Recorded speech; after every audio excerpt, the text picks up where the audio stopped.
There was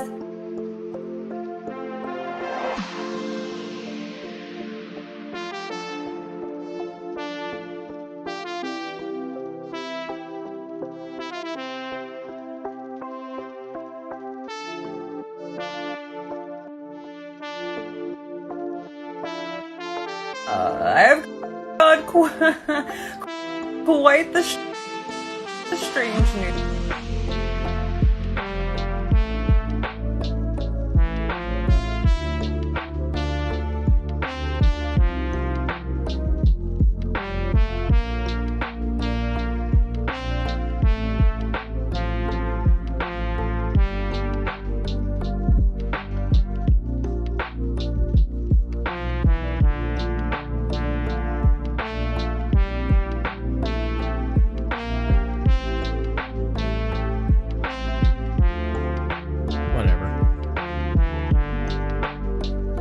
Hey everybody, sorry about starting a little bit late. My OBS streaming software I used to stream was not working for some reason. So I'm doing some of this manually right now. I'll have to fix it later.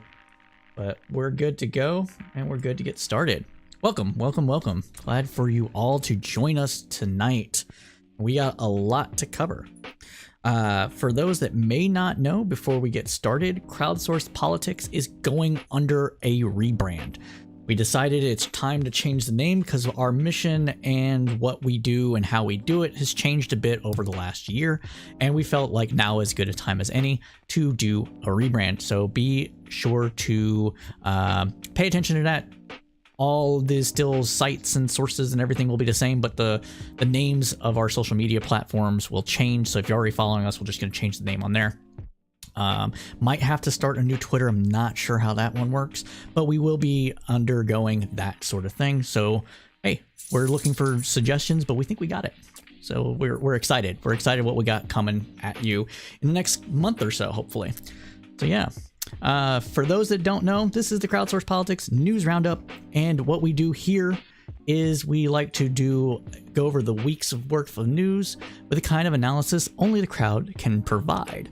And that is going to be what we're doing tonight. We do this every Thursday, typically every Thursday from 8 p.m. Eastern Standard Time to roughly 10 p.m. Eastern Standard Time.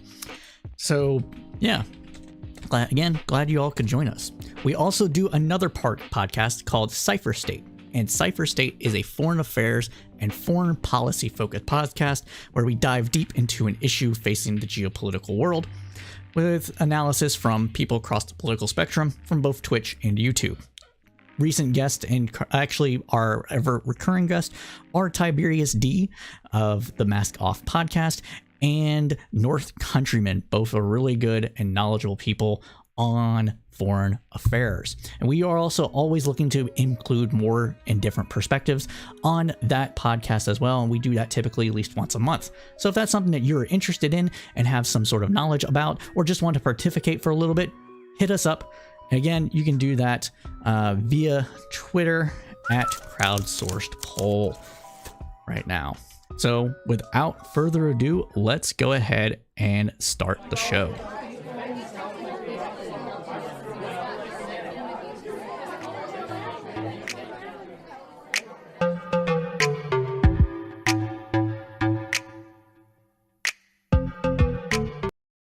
All right, we are back. And at the top of the news hour, we will be beginning with updates about Russia's war in Ukraine, the war of aggression, imperialist Russia fighting in Ukraine, and what is going on for last week. So with a recap, this is coming from various news reports, including CNN. 2 weeks ago, Russian President Vladimir Putin launched his invasion of Ukraine. Hold on a second, I need to put this up. Russia's precision strikes have become much less precise, and its ground forces are laboring to seize territory. On the eve of the offensive, some U.S. policy officials predicted Kyiv would fall within 48 to 72 hours of hostilities beginning. Yet the blue and yellow flag of Ukraine still hangs from its buildings. If, as Putin asserted, Ukraine was not a real country, it would surely have collapsed by now. But even with 150,000 Russian troops inside its borders, according to the U.S. assessment, they control at most 10% of Ukraine. Serious defenses and countless checkpoints have propped up around Kyiv. Ukrainian forces, to the surprise of many observers, have been nimble and effective against Russian armor that has struggled to make progress. Small, mobile units that know the territory have cut down Russian convoys. The anti-tank weapons acquired mainly from the US and UK have left smoking hulks on the road across the country. Turkish-made attack drones have been deployed to precise effect. In the few areas occupied by Russian forces, even those that are predominantly Russian-speaking, crowds of hundreds have hurled abuse at bewildered Russian soldiers. They have built mountains of tires to defend their towns and painted over street signs. Not that the Ukrainians have the upper hand. Now that they can't defeat... Sorry, let me rephrase that. This doesn't mean that Ukrainians have the upper hand, but they are putting up a good fight. They can't defeat a vastly superior Russian force, but the evidence so far suggests that fortified by weapons and other help flowing across the border from Poland, they may yet deny Putin victory. A British prime minister once observed that a week is a long time in politics, but 2 weeks of this conflict seems like an eternity in terms of how they have changed the world. The supposedly awe-inspiring 40-mile column of Russian troops driving in from Belarus sat still going nowhere. More trucks than tanks. Ukraine's venerable Air Force did a better job than expected in taking out cruise missiles and Russian fighter jets. And Russian efforts to seize beachheads to the north and south of Kyiv in the first days of the campaign failed. Even in the south of the country, where Russian units have met less resistance, they have yet to take the port of Mariupol, half an hour's drive from the border. In explaining the invasion, Putin argued that Ukraine would otherwise become a platform for the West to invade and destroy Russia. This is really an objective lie. He may have miscalculated likely response to his attempts to swallow a country that, in his dark rewriting of history, had no rights to exist at all.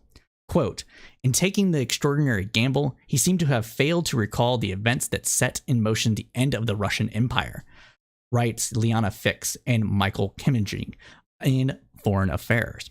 The final Russian Tsar, Nicholas II, lost a war against Japan in 1905. He later fell victim to the Bolshevik revolution, losing not just his crown, but also his life.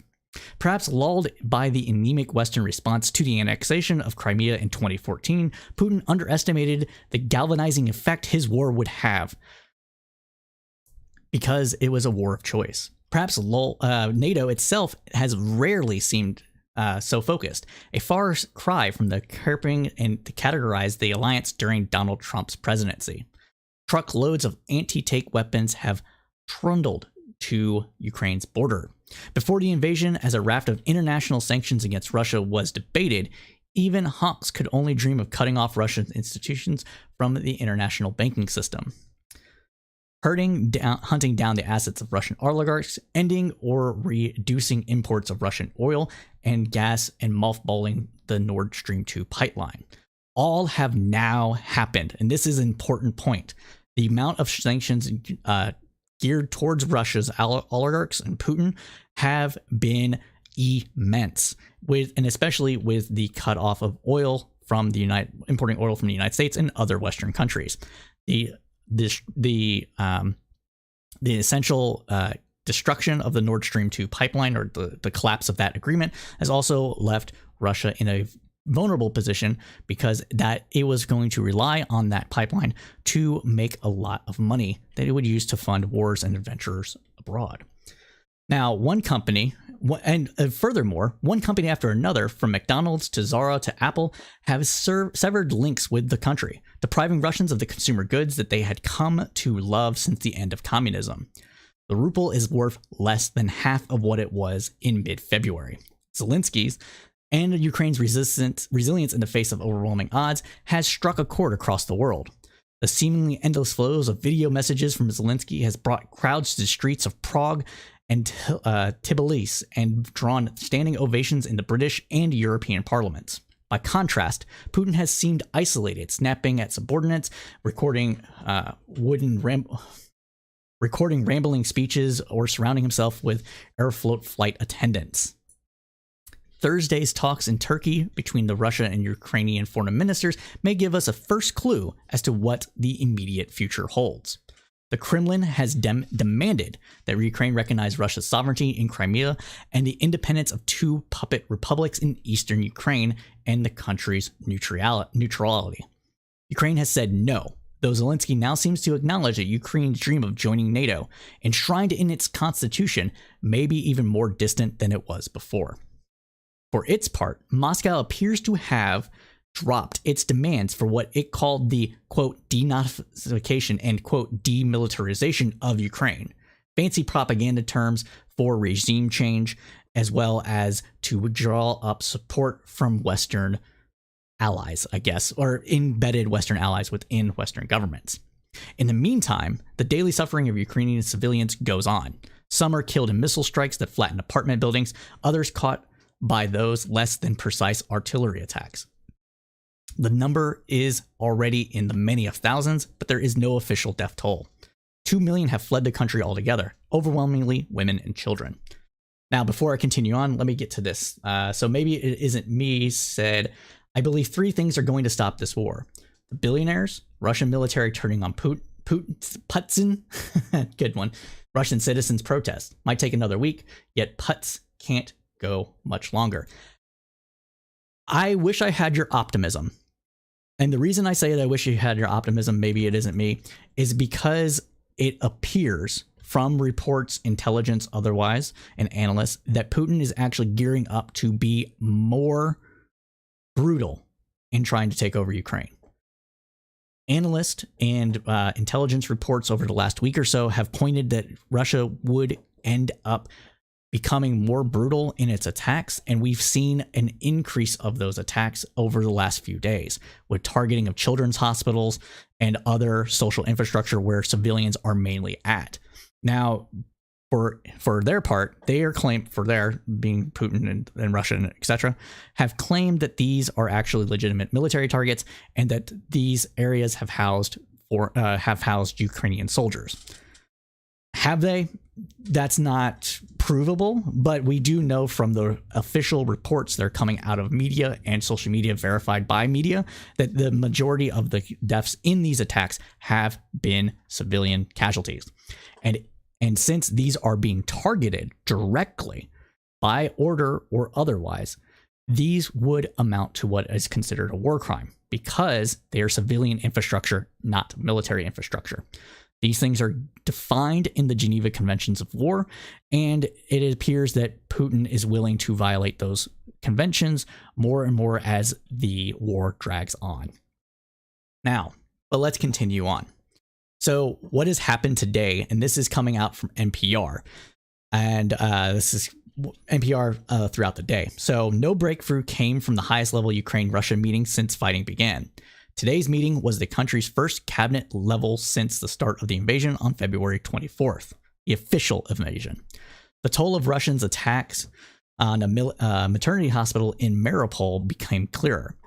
Ukrainian officials say that 3 people died, including 1 child, and at least 17 people were wounded in Wednesday's attack. Russian authorities claim the hospital was used as a paramilitary base, as previously stated. Russia's embassy in the UK claimed in a tweet that a pregnant beauty blogger played, quote-unquote, an injured victim for photos with, quote-unquote, realistic makeup. Come on. Like, this is just propaganda trying to get the heat off their back. The city, meanwhile, remains under siege. Now, they're engaging in siege tactics because that is typically the best way to win a war of aggression is by sieging cities, cutting them off, making the people suffer in them, and so that they would give up. So the U.S. the U.S. still believes a no-fly zone over Ukraine could result in a larger war because this would pit U.S. and NATO forces directly against Russian forces, which could spark a larger conflict, and it is a thing of concern, which is very legitimate. Now, Secretary of State Anthony Blinken said either a full or limited no-fly zone would almost certainly lead to a direct confrontation between Russia and the U.S. or NATO. Now, visiting Poland, Vice President Kamala Harris voiced support for an international investigation into the claims of war crimes by the Russian state. Now, Goldman Sachs became the first major Wall Street bank to pull out of Russia entirely. This follows exits by McDonald's, Pepsi, Coca-Cola, Starbucks, and hundreds of other foreign companies. Despite concerns from journalists and activists, Google imposed more restrictions on payments from YouTube, among the country's most popular platform, and one of the few that evade Kremlin shutdowns as well. Nikolai, I believe, will lead the charge. He runs the Russia Security Council. Okay, maybe. I don't know, though. Now, before we leave the Russian and Ukrainian conflict or the Russians' war of aggression, it should be noted that within the United States and other Western countries, individual ethnic Russians have been targeted for vitriol, assault, etc. Businesses getting harassed, people saying that, there was even a weird report coming out of France that Poutine isn't related to Putin. Like, this is getting crazy, and it's reminiscent of not only the targeting of individual Muslims after 9/11, the targeting of Asian Americans and Asians in Western countries with COVID, but also with the war hysteria that engulfed the United States during the Iraq War of 2004. Operation Iraqi Freedom. Now, the reason why I bring this up is because we need to understand that this is really a war driven by elites and not by average Russian citizens, especially not Russian citizens or Russian ethnic people of Russian ethnic background in Western countries. They are not to blame for this. It is the elites that are to blame for this. So if you see anyone at all saying fuck Russians and they mean like individual Russians, you need to shut that shit down. We won't tolerate it on our channel, and you shouldn't tolerate it on yours either. So I just wanted to say that because we are seeing more and more reports about that as time goes on. Now, let's continue on though. Now, we have updates coming from Congress, starting with the Omnibus Appropriations Bill. The bill to fund the government finally passed the House last night after some wrangling that ultimately saw funding for pandemic management cut from the bill. It provided $730 billion in non-defense spending, the largest increase in 4 years at 6.7%. Interesting that 6.7%, kind of like it's tacked to inflation a little bit. Kind of funny. Now there's also a $782 billion in defense spending, a 5.6% increase over the last year. Acting Budget Director Chandler Young urged Congress to send the legislation to Biden for his signature without delay. The quote, "The bipartisan funding bill is proof that both parties can come together to deliver for the American people and advance critical national priorities," she said in a statement. "It will mean historic levels of assistance for the Ukrainian people, a bold new initiative to drive unprecedented progress in curing cancer and other diseases, and more support to keep our community safe." The $13.6 billion in support for Ukraine is more than $10 billion the White House requested from Congress last week, signaling a bipartisan support for assistance to Ukraine. Because there is potential time crunch in the Senate, the House voted on a short-term continuing resolution that will keep the government agencies running through until March 15th, if necessary. The sweeping spending package reauthorized the Violence Against Women Act, which expired in late 2018, and increases the maximum Pell Grant award. These are both very important things. The Violence Against Women Act had a whole host of different laws and regulations in that to keep guns out of domestic violence abusers, funding for domestic violence shelters, etc. And with the Pell Grant, because of inflation, the amount of money that is included in the Pell Grant, it means a lot less, especially as college costs typically outpace regular inflation. So this is bringing up a good amount of funding for two really good causes. Continuing on, though, the bill includes $1 billion for Mr. Biden's new cancer research initiative, known as Advanced Research Projects Agency for Health. It also increases grants to state and local law enforcement. Refund the police, as Biden would say. Funding for the Department of Veterans Affairs includes funding for veterans' medical care, including health care, and women's health and homelessness assistance. However, the funding for programs meant to manage the pandemic has been taken away, a loss that will definitely be felt. This money must come from somewhere. Because we don't continue vaccinations and surveilling, we may see a resurgence of COVID-19. Oh, that's a good point. Maybe it is me. The Muslim hate goes back to Chechnya. Putin had the apartment bomb to take over a nation, to take that nation, and the Muslims out is now trying to blame them more. That's true, but I was, in my regard, when I was talking about the Muslim hate thing, I was talking about specifically in the United States and the Western countries. Now, continuing on with... Oh, shoot.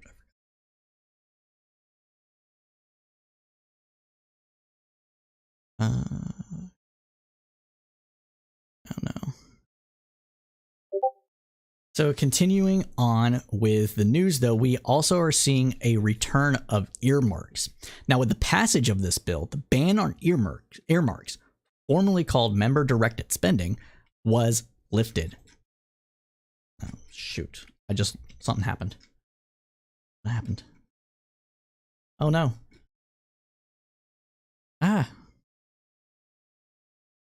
Hold on. I lost my place and everything. There we go. Okay, now to CNN's The Point reported that this just might be the single most important thing in the bill if you cared about Congress actually passing legislation.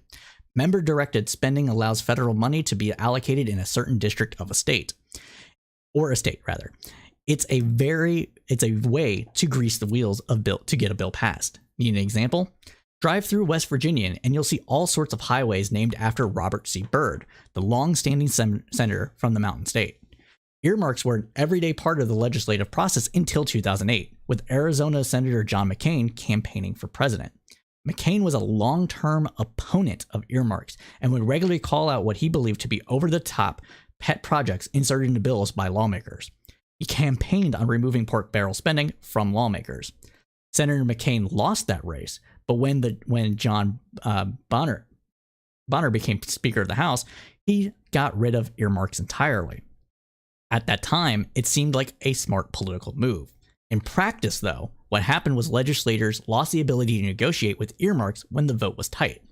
That loss of leverage was compounded by the rise of third-party groups, led by super PACs over the past decade. The rise of these third-party groups diminished the power of political parties in general. Party leaders were no longer able to oversee campaign committees and bend members to their will by offering or withholding support. This then led to the rise of the House Freedom Caucus, a group that has no loyalty to or fear of party leaders. And over the last decade, it's extremes who have increasingly had influence in Congress and contributed to tribalism. No earmarks has allowed a fringe members of Congress like Marjorie Taylor Greene and Lauren Bobbitt to luck into a situation where they can thrive by doing little more than occasionally headline grabbing stunts. The return of earmarks may well lower the temperature of the big ideological battles, and with luck, it will move the fringe members of Congress out of the pipeline. Now there is lots of pork in this omnibus bill. For example, so let's talk about this. The $1.5 trillion, 2,741 page omnibus spending package is loaded with more than 4,000 earmarks, some of which could help incumbents this fall. Many lawmakers had decided not to request earmarks this year's appropriation package, including many Republicans, but those who did scooped up big rewards for their constituents. Senator Leader Chuck Schumer, Democrat of New York, was one of those winners.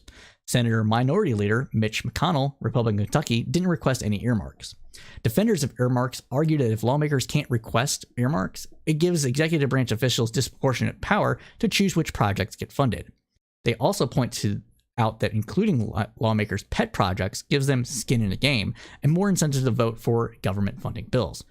It also, and this is a thing that I can't stress enough here, is that by including earmarks, it makes it harder for politicians to lie about what they've fought for. So, for example, not a single Republican voted for the spending bill last year, right? They didn't vote for any of the spending that Democrats passed for COVID relief. But a lot of them tried to claim credit for it. And they're like, I fought for my district to have X, Y, or Z, right? Well, if there's an earmark in the bill that has somebody's name attached to it, it's going to be harder to lie about it. So there is that. All right. Continuing on, though.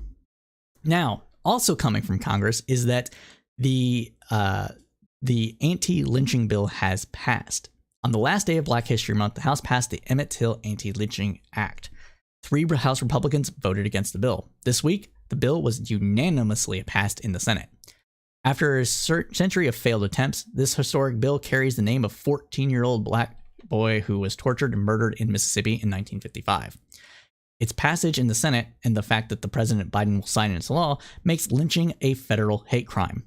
It criminalizes a heinous act that has come to symbolize America's history of racial violence. Failure to pass such a measure before this year had become a glaring example of America's inadequate response to a crime that had long terrorized Black Americans. The NAACP estimated that Black victims accounted for 72% of the 4,743 lynchings that occurred between 1882 and 1968. Representatives George Henry White of North Carolina first introduced legislation to make lynching a hate crime in 1900. He was the only Black lawmaker in Congress at that time. The bill never made it to the House floor for a vote. In the years since, more than 200 similar bills have been filed. In 2005, the Senate formally apologized for its failure to act on the issue, and once again, did not act. In 2015, 3 Black senators, Senator Scott, Booker, and Kamala Harris, tried again to get the law passed, but Republican Senator Rand Paul from Kentucky objected to its passage at the time, saying that the legislation was overly broad and failed to pass the Senate. In 2020, as marches and demonstrations took place across the world after the murder of George Floyd, the 3 senators renewed their efforts to pass the measure. Since Floyd's murder, many more Black people have been killed. This week, senators recalled the murder of Ahmed Aubry, which was, for all intents and purposes, a modern-day lynching. The 3 men involved in the killing of Aubry were convicted of his murder in Georgia. Last week, they were also convicted on federal hate crime charges. When the House passed the Emmett Till Antilynching Bill, Representative Bobby L. Rush, Democrat of Illinois, said, quote, "The House today has set a resounding message that our nation is finally reckoning with one of the darkest and most horrific periods of our history. and that we are morally and legally committed to changing course. Mr. Rush, a civil rights leader and founder of the Illinois chapter of the Black Panthers Party, recalled that an 8-year-old boy, he first saw a photograph of Emmett Till's battered body. He said it is an image shaped my consciousness as a black man in America, changed the course of my life, and changed our nation. All right, making sure we're not missing any comments. All right, continuing on. Now, we also have news for the overhaul of the Postal Service is going to be headed to Biden's desk. Congress gave final approval this week to the most sprawling overhaul of the Postal Service in nearly 2 decades. The bill is intended to return the beleaguered agency to solvency and address pandemic-era mail delays.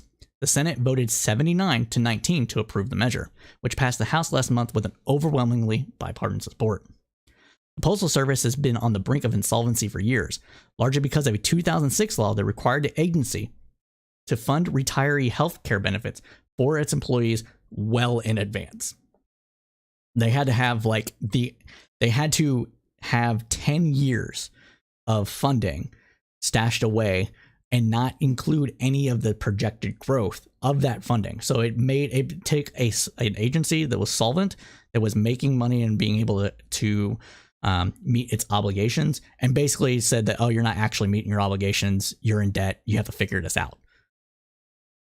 And it was bullshit. It was essentially a way to attack government services through a kind of weird backdoor mechanism. So people would say, well, the Postal Service can't even fund itself and is supposed to. Why should we let the government fund anything else? Type of situation. Now, in 2020, a slowdown of mail delivery and a series of operational changes before the election prompted renewed scrutiny. That scrutiny resulted in Congress doubling down on efforts to reform the agency structure and address its financial problems. The legislation removes the retirement mandate.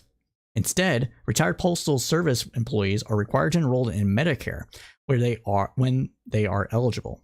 This change would save an estimated $50 billion over a decade. Quote, "The post office usually delivers for us, but today we're going to deliver for them," said Senator Chuck Schumer of New York, the majority leader. For the past few years, Democrats and Republicans have been working together in good faith to reform some of the most troubled parts of the Postal Service. Senator Rob Portman, Republican of Ohio, a key sponsor of the bill, said that, quote, "Our country is pretty divided right now, let's be honest. But one enduring reality about our country is that we have a post office that ties us all together, and everybody depends on that post office." The measure mandates a delivery standard of at least 6 days a week. Some Republicans on Tuesday objected to the measure, calling it a fiscally short-sighted and unsuccessfully pushing for last-minute changes to the bill. Quote, "This bill doesn't reduce cost. It just shifts them from one unfunded government program to another unfunded government program," said Senator Rick Scott, Republican of Florida. Of course, that's what he's saying. Like, for Republicans, the government can't do anything good or right, and they would just rather get rid of it altogether. And this just goes back to it. They don't want Medicare to exist. They don't want Social Security to exist. They don't want the post office to exist. They don't want the public school system to exist. They want this all to be captured by the private market, increasing company shares and stock portfolios and rich and wealthy people, and leave everyone else to the wretches of society, because they don't believe government should do any of this stuff. Whether or not they believe poor people should just die, or if they believe in their heart of hearts that the government just isn't the best way to go about this, the result remains the same. People getting fucked over. And that's why I hate this kind of thing. It's very frustrating on this.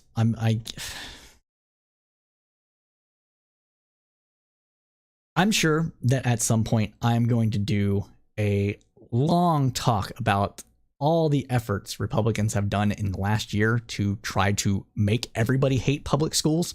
And when I say everybody, I mean everyone: leftists, conservatives, liberals, centrists. They've done a lot of stuff to make people hate public schools, in a similar vein to where they make people hate the VA, and a similar vein to where people don't think the post office is useful. It's all wrapped up in this ideology that the government can't do anything good. Like a self-fulfilling prophecy. If we don't fund it, the government won't do well, and then people will believe us. It's bullshit. and I hate it. But moving on to some happier news is that Biden is signing an executive order about cryptocurrencies. Why is this good news? Because a lot of cryptocurrencies are scams. But let's go ahead and start about talking about this now. President Biden signed an executive order this week that directs the federal government to come up with a plan to regulate cryptocurrencies. The order was prompted by the currency's popularity, its potential to destabilize traditional finance, and the explosive growth in digital assets across the world. Assets. A lot of this stuff is scams, all right? Pump and dumps. Okay, so you guys watch the movie Wolf on Wall Street or know about it anyways, right? What happened in that movie is happening with a bunch of cryptocurrencies every day of the week. And it's wiping people out and it's making some other people money. It's basically a pyramid scheme. You encourage people to get in and you get out when the getting's good and they're left holding the bag. And that's what we're seeing with a lot of these coins.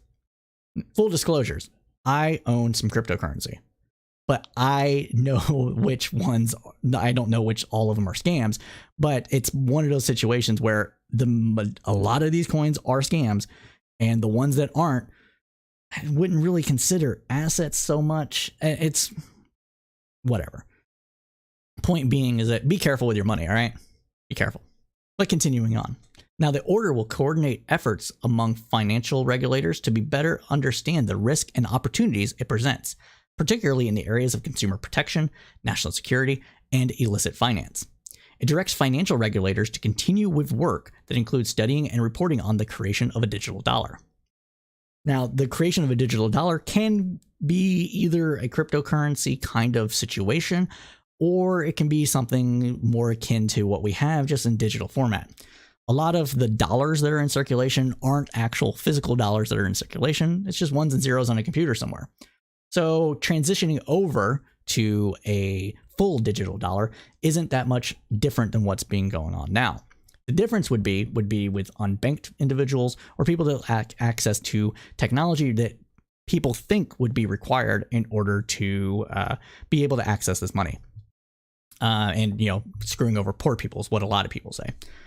But the government already issues digital dollars in the form of SNAP benefits, and there's no reason why it couldn't go over to a similar system where the government just has direct oversight of it as well and give everybody quote unquote a wallet and have it go from there. And then that wouldn't even make banks go away. Like banks would still be in the process of creating money and loaning it out and things like that. But everybody would be able to get instant transfers from the government and other things like that nature. So I'm not really one of those people that are like, oh, this is just a giant scam to scam poor people. I'm more of like the lines of like, hey, if they go to this route, we're not going to see money laundering as much. We're not going to see fraud as much. Or if we do see fraud as much as we are, we're going to be able to track it easier. So that's my hope with it. But let's continue on. Now, the results could shape the contours of the industry and account for things like illicit activity, including money laundering and outside financial risk for consumers in the financial system. Brian Dessy, the director of the National Economic Council, and Jake Sullivan, the president's national security advisor, said in a statement that the order, quote, will help position the U.S. to keep playing as a leader. Will help position the U.S. to keep playing a leading role in the innovation and governance of the digital assets ecosystem at home and abroad in a way that protects consumers, is consistent with our democratic values, and advances U.S. global competitiveness. The directive calls on the government to assess the potential to develop a central bank digital currency, essentially a digital dollar, that would be used to modernize payment systems. Central banks from the Bahamas to Sweden to China are experimenting with digital currency offerings as we speak, causing concerns among lawmakers that the Federal Reserve might fall behind the competition. Jerome Powell and others have argued that a U.S. digital dollar could eliminate the need for privately issued stablecoins.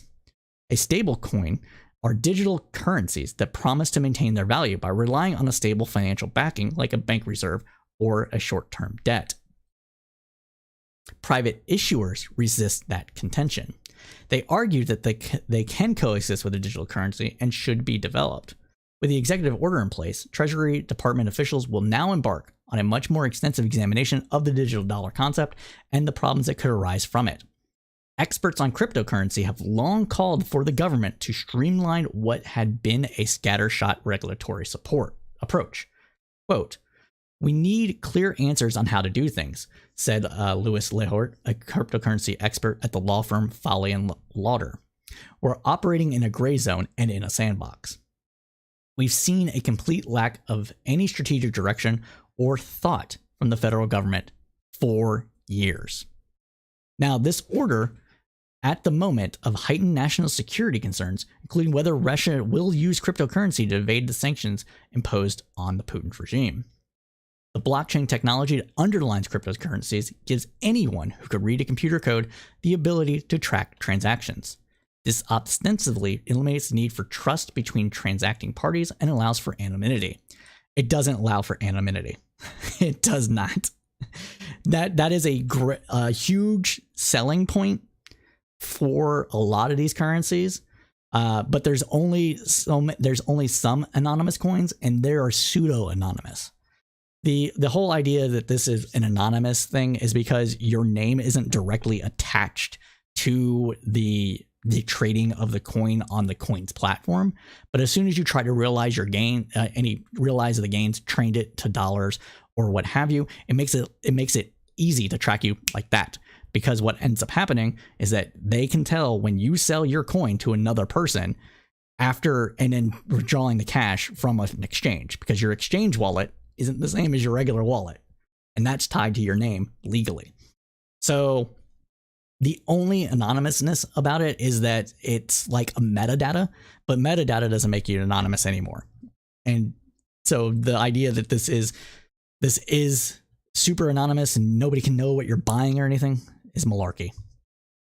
Now, Senator Patrick J. Toomey, a Republican of Pennsylvania and a cryptocurrency champion, directed unusual praise toward the White House for highlighting the potential benefits of cryptocurrencies, including stablecoins.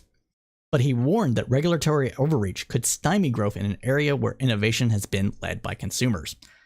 It has not been led by consumers.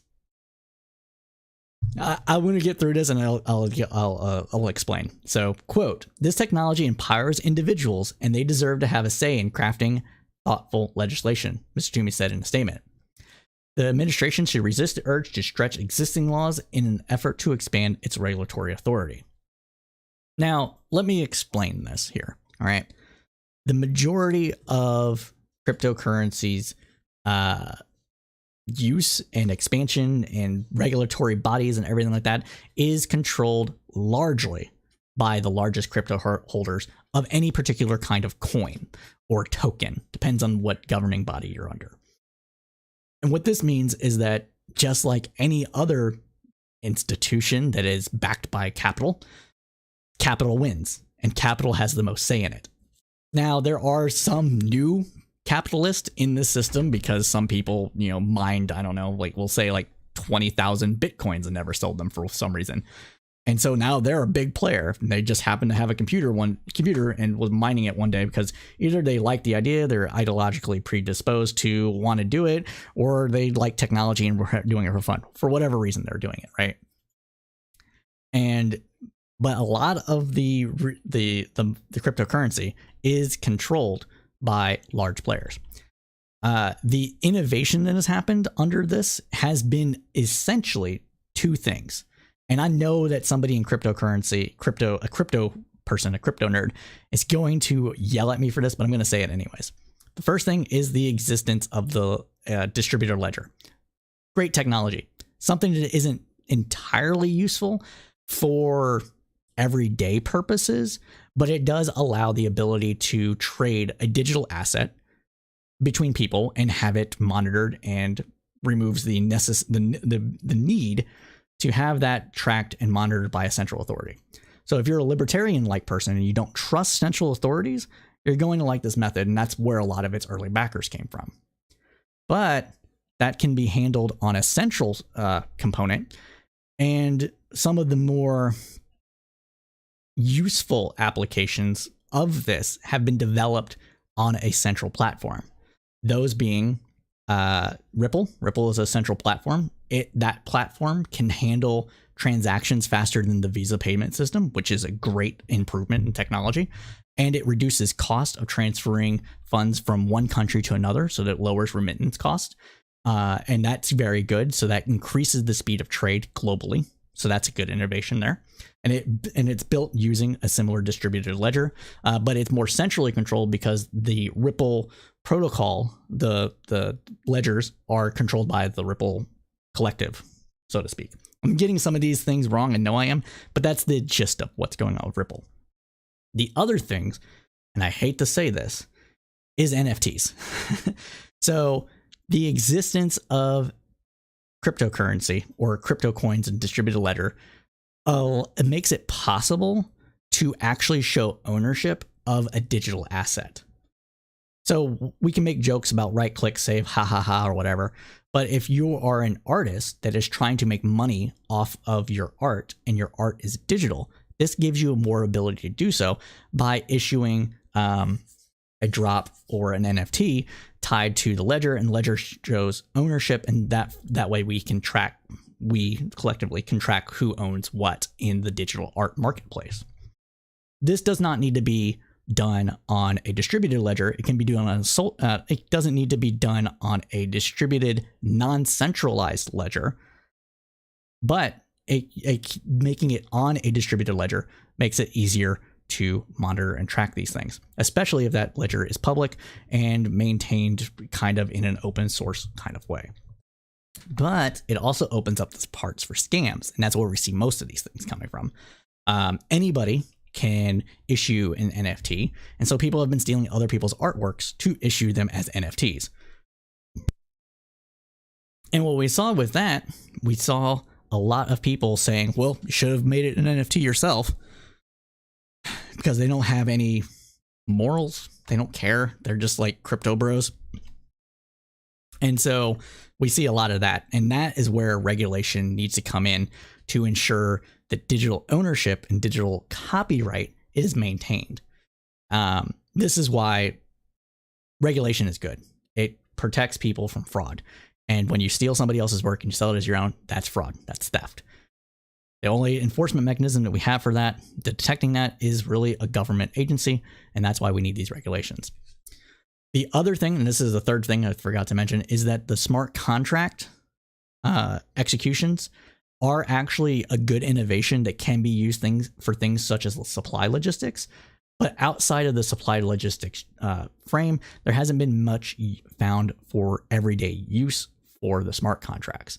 Essentially, a smart contract is a piece of code on the distributed ledger that says once a thing is met, a certain condition, like an if-then statement, then it executes the contract and releases the exchange of currencies on the network. It costs a little bit of coin to execute these contracts. These are actually how NFTs are sold on a day-to-day basis. But what it does allow is for nobody needs to be a middleman. Everybody becomes their own middleman because the system works as the middleman. So it removes the need for trust. It essentially creates an escrow on the chain, and that allows people to have to not trust somebody else to ensure that their contract is met. They can trust the code. Now, whether you trust the code or not is your business, But that's also something that is fairly useful, but it hasn't had much in terms of practical applications applied for it yet. And I believe that the reason why we haven't seen these is primarily because of the lack of regulations and oversight. But that's just my opinion, though. All right. Well, if you're just now joining us, everybody, thank you. Thank you so much. This is the Crowdsourced Politics News Roundup. I am Cypher, and we do the News Roundup every Thursday, or typically every Thursday, from 8 p.m. Eastern Standard Time to roughly about 10 p.m. Eastern Standard Time, give or take about 15 minutes or so. We also do another podcast. We do a podcast called Cypher State. Cypher State is a foreign affairs and foreign policy focused podcast. We do that once a month with political analysts from across the political spectrum and talking heads from Twitch and YouTube. So be sure to stay on the lookout for that. We are also going to be making another podcast called Praxis Run. And Praxis Run is a podcast focused on educating people on how to put their philosophies or ideas into practice. Otherwise, praxis. And we will do things like interview people from across the political spectrum, civil rights leaders, or activists rather, abortion activists, anti-abortion, pro-choice activists, anti-abortion activists, so on and so forth.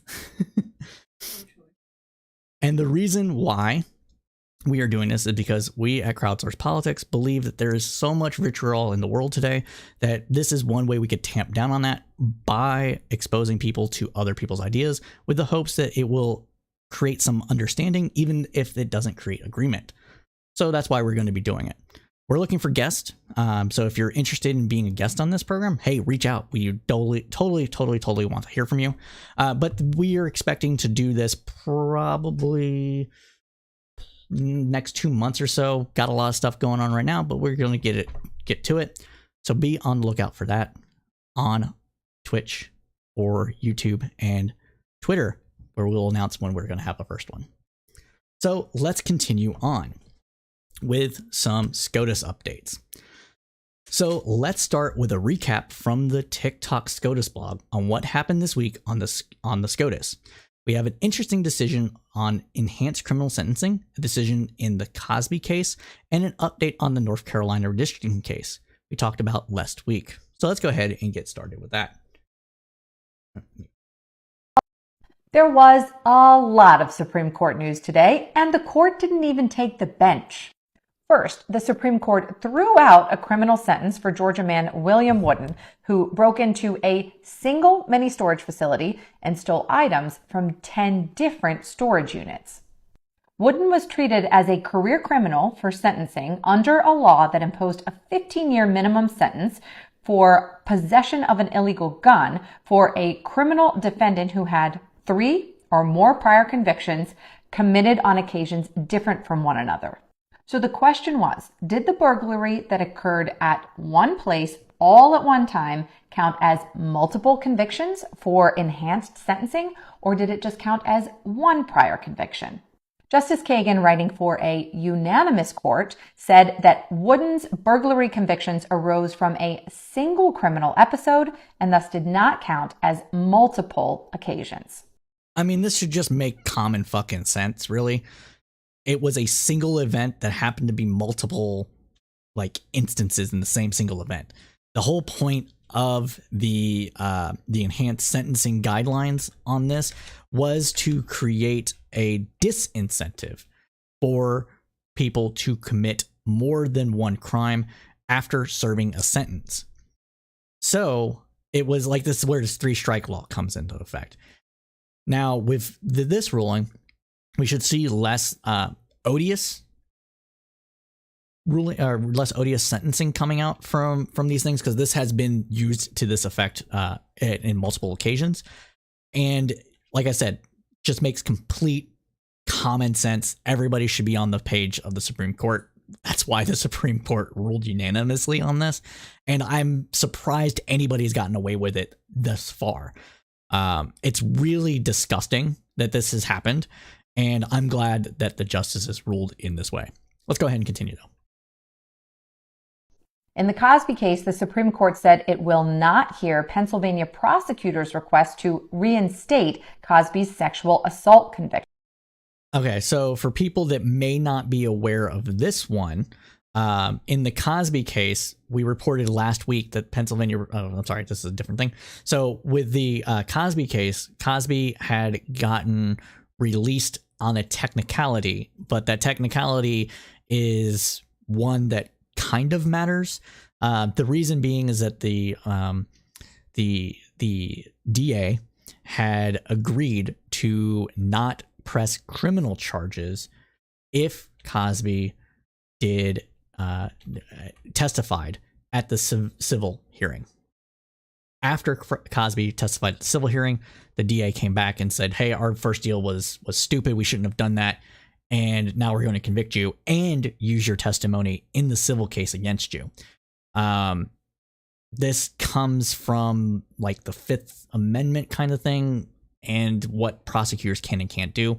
But let's listen to SCOTUS blog explain it a bit more, because this is an important case. You'll recall the Pennsylvania Supreme Court threw out that conviction last year. And finally, Yes, that was it. All right, so that's why it was important. So let's continue on. Gerrymandering on the shadow docket. The court rejected requests from Republicans in North Carolina and Pennsylvania who were trying to block the use of court-drawn voting maps in this year's upcoming congressional elections. A North Carolina court found that the GOP-drawn voting maps violated the state's guarantee of free and fair elections. So the courts redrew the maps, and Republicans tried to argue that state judges can't do that the power belongs to the state legislature. But the Supreme Court disagreed with that argument, at least for now. In the North Carolina case, Justices Alito, Thomas, and Gorsuch dissented, saying that they would have intervened and pressed pause on the maps while all of this got sorted out in the courts. Justice Kavanaugh wrote separately to say, look, there isn't enough time to intervene now. But the Supreme Court pretty soon is going to have to weigh in on how much power state legislatures have to run elections and how much oversight state courts have over state legislatures. Now, this is this is important. The reason this is important is because there is this this is legislative doctrine that essentially says that in the Constitution, the legislature is supreme. And in that theory, the courts can't actually oversee what legislatures do in regards to elections. Now, they're trying to keep it narrow to elections because they don't want to, in my opinion, show their hand too quickly. But they're keeping it narrow to elections because that's palatable and what have you. And the idea is that it's all politics, and politics is supreme. The legislature is the above all other branches of government, and it kind of runs in the face of what we've all been taught and what has been said of the balance of powers from the Constitution. If the courts can't overrule legislatures in regards to constitutional authority, then there is no check on the legislature, and the legislature can just run roughshod over all the other branches. Some people might like that, but that isn't the system we actually have, and we don't have it for good reason, because of what happened in Britain, UK, prior to the Revolutionary War. So what Kavanaugh is saying here is true. The courts are going to have to rule on it. I just hope when the courts rule on it, they rule on it correctly and don't undermine ultimately their own authority. But let's continue. And when the court eventually does take up the question on the merits, it's going to be a big deal. Honestly, all of these could have been their own talk, so let me know if you want me to delve in more on anything that I do. Will do. Thank you, SCOTUS blog, for that. So we also have other things to go up against. So we reported last week that the Pennsylvania Republicans sued to overturn a state court ruling that rejected the legislature drawn maps. The SCOTUS did not issue a written opinion, but the Pennsylvania map as drawn by the lower court will be in place during the midterm election, as stated in the video we just watched. Now, Wisconsin Republicans have also appealed redistricting maps. So the Wisconsin Republicans asked the U.S. Supreme Court to block a state ruling enacting legislature's maps submitted by Democratic Governor Tony Evers. Republicans say that allowing it to stand would put in place a quote-unquote racial gerrymandering. Republicans asked the nation's highest court to put on hold the Wisconsin Supreme Court ruling from last week and take an expedient appeal of the case. The court does not have to take the case. If SCOTUS declines to hear it, then the state Supreme Court ruling will stand. The decision was a marginal victory for Democrats. The new maps were more favorable to Democrats. They are also still projected to result in districts that would keep Republicans in the majority. That's because the state Supreme Court said it would only consider new district boundaries that adhere closely to the ones already in place that were drawn by Republicans in 2011. The current districts have helped Republicans increase the majorities in the legislature and Congress over the last decade. Now, this is important because in Wisconsin, the map is so gerrymandered that it essentially eliminates any possibility of the Wisconsin legislature and the representatives from Wisconsin being Democrats, representing a majority. It is very, very partisanly drawn. That is why we see Wisconsin electing Democratic governors, however, still returning an overwhelmingly majority Republicans to the legislature because it is that gerrymandered. So while the court erred on the side of caution with saying, hey, we already approved the 2011 map, make it close to this, it's really becoming a problem for the health of the system in general, having these partisanly drawn districts. It is becoming such an issue, in my opinion, that we're going to have to talk about redesigning how we let districts be drawn, and maybe, and this is not a maybe for me, but maybe how we do elections for legislatures in general in the United States. Continuing on. Now, Democrats had wanted to draw new maps from scratch, but the state Supreme Court didn't allow it. Democrats also have pending lawsuits they could revive.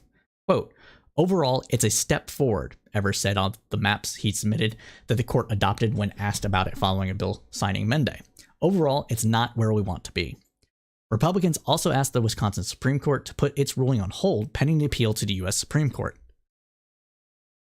The state Supreme Court has not yet acted on that request. Republicans argue in their appeal that Evers' maps move too many people in Milwaukee to create more districts with a majority of Black and Hispanic voters. There are currently 6 assembly districts with a Black majority, but that would grow to 7 under the adopted Evers map. Quote, Wisconsin is now home to the 21st century racial gerrymandering, attorneys for Republicans said in the filings with the U.S. Supreme Court. The redraw is nothing short of a court-ordered maximization of Black majority districts. Jesus Christ. Now, Justice Brian Hagen, writing for the court's majority last week, said it adopted Evers' maps because they made the least changes of all the proposals. It's not a close call, Hagen said. The new maps will be used for races this fall, starting with the August 9th primary. Election officials have pushed for quick resolution of the legal fight so the district boundaries are known before candidates take out nomination papers next week. Republicans asked that the current district maps in place while the court battles it out. Excuse me. All right, let's continue on. So we also have some news about Biden's SCOTUS nominee. Judge Gina Brown Jackson nomination to replace Justice Stephen Breyer next week is moving along, by which we mean Republicans are complaining about the speed of the process and lining up their talking points against the first Black female nominee to the Supreme Court. Republicans will have to walk a fine line when questioning a nominee about her ideology and her case record. As some strategists have said, the party is heading into what looks like an opportunity to take back Congress, and their handling of this confirmation process could prove to be a poison pill. Jackson's confirmation hearings are set for March 21st through March 24th. She's met with Senate leadership and continues meeting with senators in the run-up to the hearings. The speed with which the Democrats are moving through the process recalls the push by Republicans to seat Justice Amy Coney Barrett after the death of Justice Ruth Bader Ginsburg. Barrett was confirmed in just 27 days and then took the bench less than 40 days before the 2020 presidential election. Barrett also has the distinction of being the first justice seated without any opposition support since 1969. Today, Republicans are crawling foul at the short calendar Democrats have set up for Judge Jackson's confirmation hearings, because it's just partisan politics. They claim that they don't have adequate time to review Jackson's record and prepare for a confirmation hearing, but they didn't care about that during Barrett's term. Oh, no. And they say that there is plenty of time for the process before Justice Breyer leaves the bench. I mean, that's true, but do you want to drag it out into the midterms? I don't think you do. I think that would benefit Democrats here, bro. Now, and they say that Senator Lindsey Graham, Republican from South Carolina, and an influential member of the Senate Judiciary Committee, previewed the talking points this week. He signaled he would be voting no, despite voting last year to confirm her to DC Circuit Court of Appeals, because of course he is. Again, this is a political process. Politics are king. Ideology is what dictates all this, and the court is being teed up, boom, to be just a super legislature. So we may as well acknowledge that it's a political process and get the fuck on with it. Now, Graham wanted Biden to nominate South Carolina federal judge J. Michelle Childs. The South Carolina senator is miffed that Biden passed on Childs after labor groups pushed back on her potential nomination. Graham says that she was derailed by dark money liberal.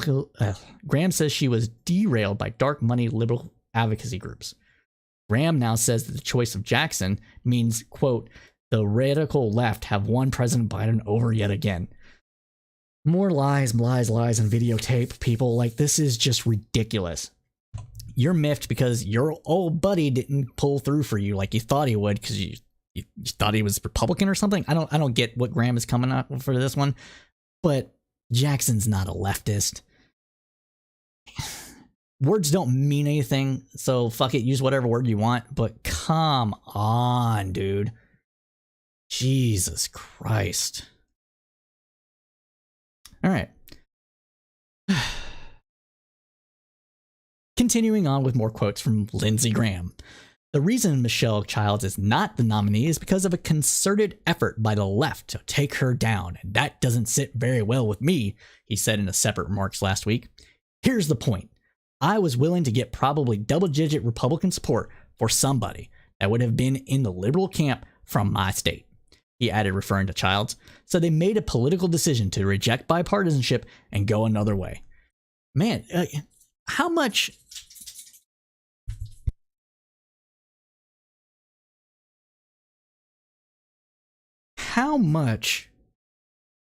does spite drive people's politics?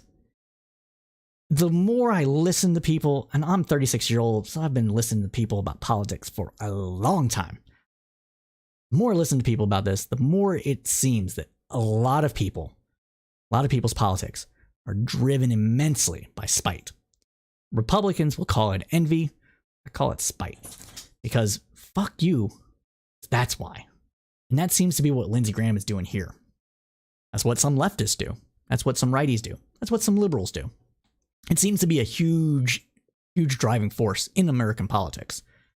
I'll show you kind of politics. And it's disgusting. Now, for his part, Senator Minority Leader Mitch McConnell of Kentucky zeroed in on the fact that Jackson wouldn't answer a question about the court expansion during his Wednesday meeting with her. The issue of the court's expansion does not fall to Dakota's justices, though. It falls to the legislature. Nevertheless, McConnell said, quote, Justice Stephen Breyer has distinguished himself by loudly and proudly putting those radicals in their place. He has consistently denounced the concept of partisan court packing and defended the court's legitimacy. One would hope his successor would follow suit, McConnell said. McConnell also argued that Jackson is a nominee from the far left corner of the Democratic Party, and that while her confirmation would be dignified, it would also be vigorous, exhaustive, and painstaking. Again, she's not a huge leftist, people. Like, if a Republican says someone's a huge leftist, what you should actually buy into is that they're just liberal and just be done with it. Because at this point, that's all it means to them. It's anybody to the right of their or anybody to the left of their furthest most right candidate is a leftist. And so that's like everybody. That's everybody who's not in the Republican Party. Everybody who's not a Republican is a leftist.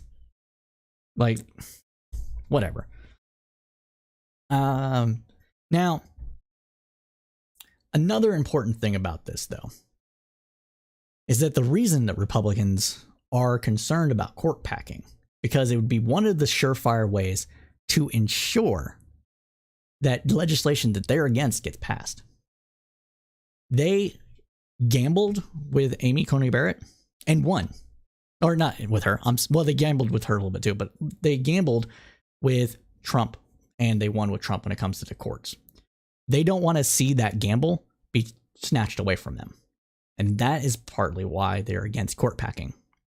My opinion on this, pack the court, but use it mainly as a threat to get the court reformed constitutionally, because we need that reform.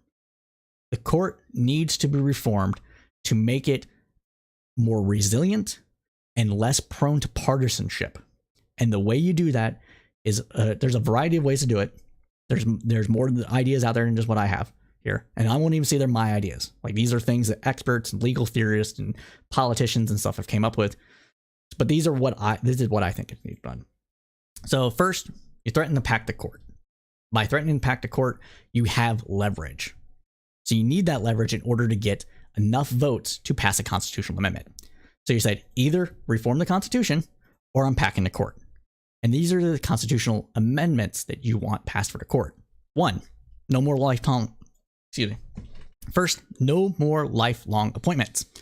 If there's not a lifelong appointment, you'll get more experience on the bench and less partisanship going into it, because if you have a quote unquote term limit, it's not really a term limit, but whatever. If you have a term limit on it, then you have ensured that the political fights are less bloody, because after a certain amount of time, the likelihood of the other party picking a Supreme Court nominee goes up. So that's the first thing. Second thing is that you have to have the current judges. So the first thing is and that also runs into the second thing, which is how long do you limit a tenure? So the tenure, you would limit it to between, I would say 12 and 15 years. That would put it on an election. You can make it less, but I think making it less is not good. I think the 12 to 15 or 16 years is a good barometer, and that gives some staying power, and that follows what the general idea of the Constitution is, which is to slow down massive changes. By having somebody in the court for 12 years, you're going to at least get that old quote unquote idea to stick. And so that's how you would do it. And then the third thing is that you would make it to where the court has a fixed number. What that fixed number is anyone's guess. I'm not really too keen on it. Fix it at 9, say 15. Make the number expand with the number of federal districts that expand. I don't care. Because it's not too important for that. But if you do these three things, I believe that the amount of partisanship that goes into the courts would be tamped down a little bit, and it would make the political process of selecting a nominee less bloody.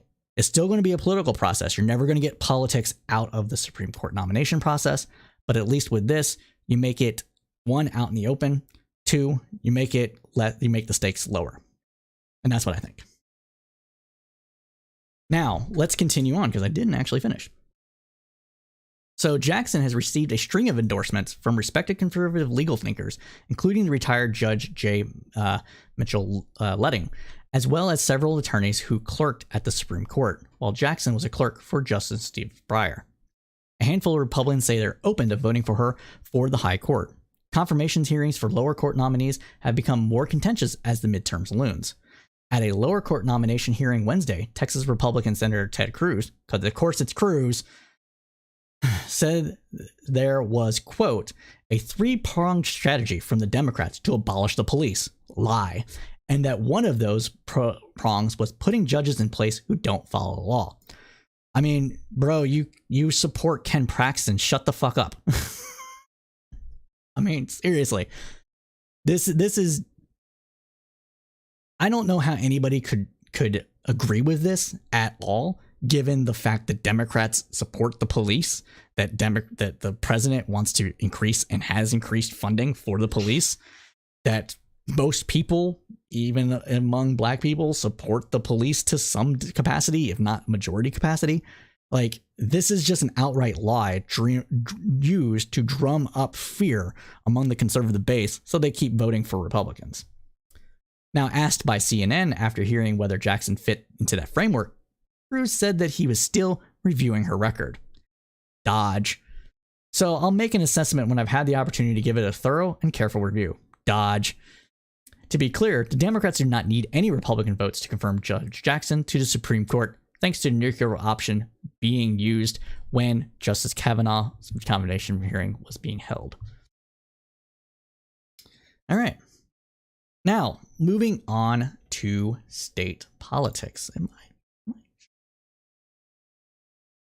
Oh, okay. Moving on to state politics, starting with Texas. Now, the election administrator in Harris County, the most populous county in Texas, submitted her resignation this week following problems with last week's primary. The problems include about 10,000 mail ballots that were counted the day of the election. They weren't counted the day of the election, issues with voting machines, and a lack of poll workers. Harris County Election Administrator Isabel Longonia resignation is effective July 1st.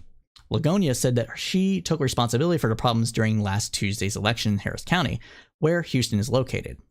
Quote, ultimately, the buck stops with me to address these issues and conduct elections on behalf of the voters. I didn't meet my own standards, she said. Logonia's resignation comes during a meeting that at times became contentious. Some officials and residents asked that she either resign or be fired. Some echoed the false disproven claims by former President Trump about a 2020 election. Quote, our freedoms are being stolen from us. Our rights for a fair and fair election are being stolen, and we know who's doing it. We are no longer going to stand by and be silent. More lies, lies, lies. We are no longer going to miss being nice guys. We've had it. We're fighting, said Dorothy Oblinski, who told commissioners she had been an election worker for years.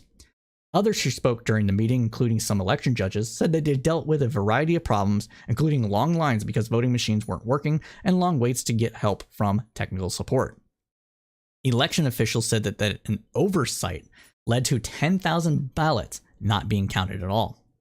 Those votes, 6,000 Democrat and 4,000 Republican, were added to the final tallies on Tuesday. The new votes didn't change the outcome of any races tabulated by the Associated Press. Longonia was also criticized for a slow count that took 30 hours to complete. Harris County Judge Lena Hidalgo, the county's top elected official, said the problem with last week's elections were unacceptable, including insufficient training for election workers. Before Longonia offered her resignation, Hidalgo had indicated that she wanted a change in leadership in the local office that runs and manages elections. Quote, it is vital, particularly given the pandering that has taken hold over the last few years around our nation, that voters understand that while several aspects of this election were problematic, we have no evidence to suggest that the full count, once certified, is not accurate. We don't need to go there because that tears down trust in our electoral system, she said. As Hidalgo spoke, a woman in the audience could be heard yelling, there is no trust. There is no trust because, honestly, distrust has been sown into the system by media talking heads from both the left and the right political sides of the spectrum to make everybody hate government or distrust government to a degree. That's not the only reason, but that's a large part of it. And so that's another thing that needs to be stopped. Now, the March 1st primary was the first election of the U.S. midterms and the first statewide election that took place in Texas under new, tighter voting laws. Thousands of mail ballots were rejected statewide for not having the new required identification.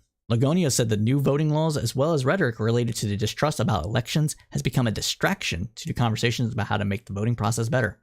Quote, it doesn't excuse any mistakes that were made, but to ignore the culture of fear and lies that led to political violence and an attack on our democracy is to miss a crucial variable in this problem, she said. Last week's election was the first time that many of the county's electorate had used the new voting machines that had paper ballots. The number of races up for election was so large that it stretched each voter's paper ballot to 2 pages, creating issues with ballots sometimes getting stuck as they were inserted into the voting machines. Longonia said that her office staff was stretched thin, forcing many to work for 24 hours straight so that the votes could be counted. Officials said not enough might have been done to educate the public about the new machines, which were first used last year during an election with less turnout. Now, it should be also noted that Harris County has had problems with its elections for a while. This is a recurring problem. You can look this up. There was problems in 2016, 2018, 2012, and it is a consistent problem. Why it's a consistent problem is a combination of factors: funding, incompetent administration, etc. So this is something that needs to be fixed. It's up to Harris County to fix it, but don't be surprised if Texas tries to come in and fix it themselves.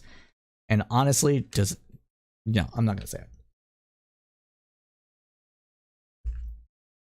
All right. We all know that the Texas voting restrictions have come into place for partisan reasons. So if they send in partisans to try to fix the Harris County's election, that will further decrease trust in the system.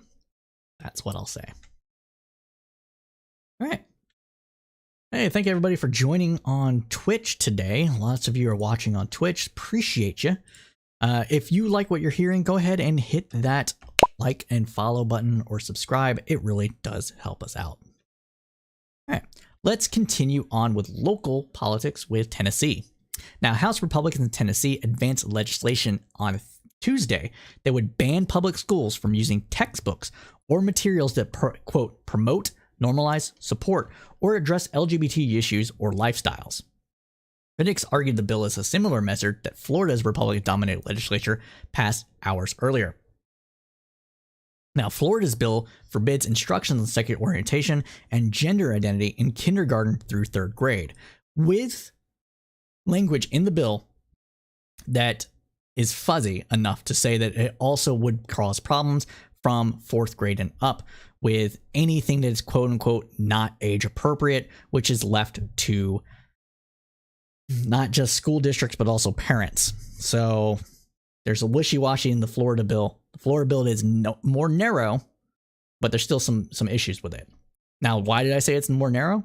Because the Tennessee version of the bill applies to all K through 12 education. A House panel on Tuesday approved sending it to the full chamber for a vote. The bill has not yet made much progress in the Senate. Quote, I think most parents would like the sexuality of our children to be left to our parents in the home and not part of a curriculum, said Republican Representative Bruce Griffey, the bill's sponsor. And the vast majority of parents also feel like material that promotes LGBT issues and lifestyles should be subject to the same restrictions and limitations that there are on religious teachings that are not allowed in our schools. Because that's what this really is for people. They think that LGBT is like a lifestyle choice. They believe it is a moral choice, and therefore it shouldn't be taught in schools at all. Should, like, whatever, right? Now, one interesting aspect of this is that while I was at Modern Day DebateCon a few weeks back, I actually talked to a person there who themselves said that they feel similarly to this, that they don't think it should be promoted. And I asked them, hey, what do you think promotion means? What does that mean? Like, I wanted to know what they meant by that. And they were like, well, things like hanging the pride flag, for instance. And, you know, while I didn't agree, I at least saw where this person was coming from. What they didn't do, though, they didn't support things like removing anti-bullying. Like, they said, no, you should teach kids to not bully other people because they're gay, black, or whatever, right? Bullying is wrong, so you should teach that, hey, you know, you should respect these people as people. He didn't even think that, you know, he didn't support not teaching about the existence of gay people. These bills go beyond even what this person had said. And so it is a troubling trend, in my opinion, of what we're seeing here. And I don't like it at a one bit. Well, let's continue on. So now, since being elected to the House in 2018, Griffey has not had much political sway inside the GOP-dominated state house. He has become known for introducing some of the more attention-grabbing contentious proposals each legislative session, but they rarely advance. Nevertheless, Republicans in the House Finance, Ways, and Means Committee advanced this bill, and one GOP member thanked Griffey for sponsoring the bill. The bill bans the state's Textbook and Instructional Materials Quality Commission from recommending textbooks and instruction material that, quote, promote, normalize, or support, address lesbian, gay, bisexual, or transgender issues or lifestyles that would be used in public schools. If approved, the measure would apply to textbooks approved by the commission after July 1st.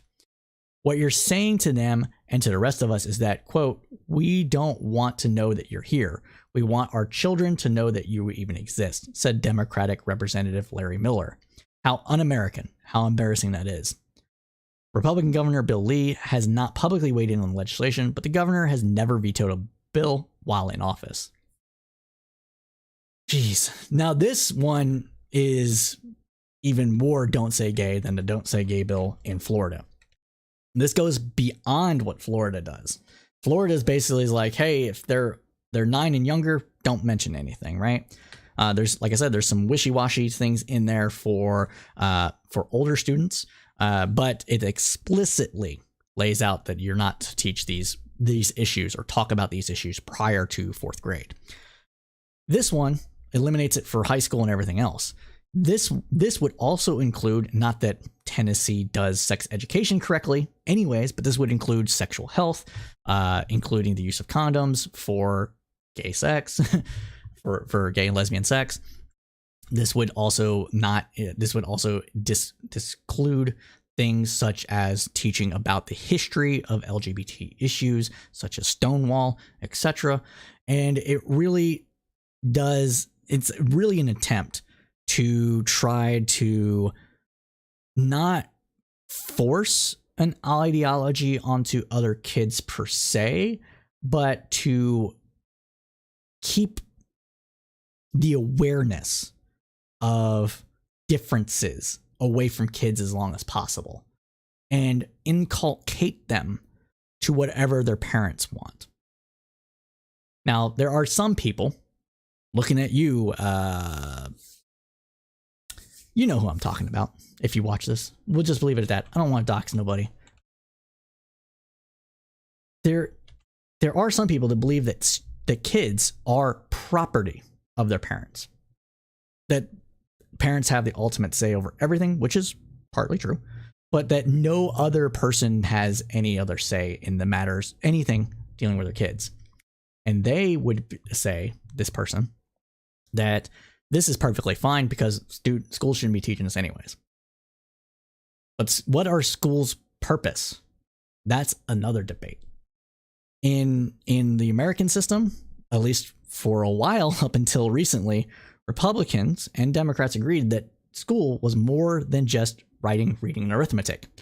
It was about helping create culture. It was about helping preserving American idealism. And now when we see that liberal cultural values, such as accepting LGBTQ people into the political fold, are being taught in the school because Americans' ideals are and have been historically expansionary to pull in all people, all American citizens into the political fold. They're seeing this as running afoul to their ideas of what culture should be. And that's why we're having this schism here. I'm not going to say what you should believe, but what I believe is that in schools, people should be exposed to as much information as possible and told that everybody should be respected. And that means people of different religions or different faith backgrounds, people of different ethnicities, different cultures, so people from like other nations, and people of different sexual orientations or gender identities. And the reason being is because we want, or at least I want, as many people in the United States, globally, this should be a global thing, but we're going to keep it to the United States, to feel as part of the United States as possible. And you can't have that as long as these identity problems, people being marginalized, you can't have that as long as people are being marginalized. That's a better way to say it. And the best way to stop marginalization is through exposure and familiarity. And schools are a great way to do that. And so I'm against these bills. I'm against these bills. I'm for including these things in the curriculum under probably like a social studies class, history class, or something of that nature, so that we can talk about the storied history of the United States as well as the hope that history always brings with it. But what am I? I'm a leftist, right? So fuck me. But I think that is actually the American ideal. And that's what we should be going towards. I'm having a hard time. I think my shirt's too tight or something. I don't know. I'm running out of breath for some reason. Maybe I drank too much caffeine. But let's continue on with news coming out of Colorado. Now, according to U.S. News reports, the 19th century Ku Klux Klan Act was invoked by a coalition of civil rights and voting rights organizations in a lawsuit in Colorado. The suit is seeking to stop a group of Donald Trump supporters from going door to door in a search for already debunked voter fraud. It's the lie that won't die. Holy shit. What the... It's 2022. You're still looking for voter fraud? Come on, give up. Jesus. The lawsuit against the U.S. Election Integrity Act, or USIP, alleges that the group's activities include photographing voters' homes and door-to-door voter intimidation. The suit also alleges that the USIP targets high-density housing that often is full of minority voters who are more likely to vote Democrat. Quote, sometimes armed and donning badges to present an appearance of government officiality, USIP agents interrogate voters about their addresses, whether they participated in the 2020 election, and if so, how they cast their ballot, the lawsuit said. This is rank voter intimidation. This is, I mean, hey, you know, it's being sued by the KK law, the 19th Century Act, Ku Klux Klan Act. I'm not mad about it. I'm not mad about it. This is really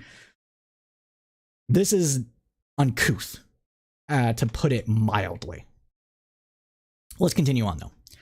It is reported that multiple agents have claimed to be from, quote, the county, and have, without any evidence, falsely accused residents of casting fraudulent ballots. Rank voter intimidation. This is... Now, the group was founded after Trump lost the 2020 election to Democrat Joe Biden and made false claims of massive voter fraud. False lies. Now, the lawsuit was filed in U.S. District Court for the District of Colorado on behalf of the state's chapter of the NAACP, the League of Women Voters, and Mi Familia Vota. This is a high-profile push against a new method that election deniers have used to try to advance the false claim of voter fraud. Repeated audits and investigations, including by Trump's own Department of Justice, found no significant fraud in the 2020 election. Now, I can't stress this enough.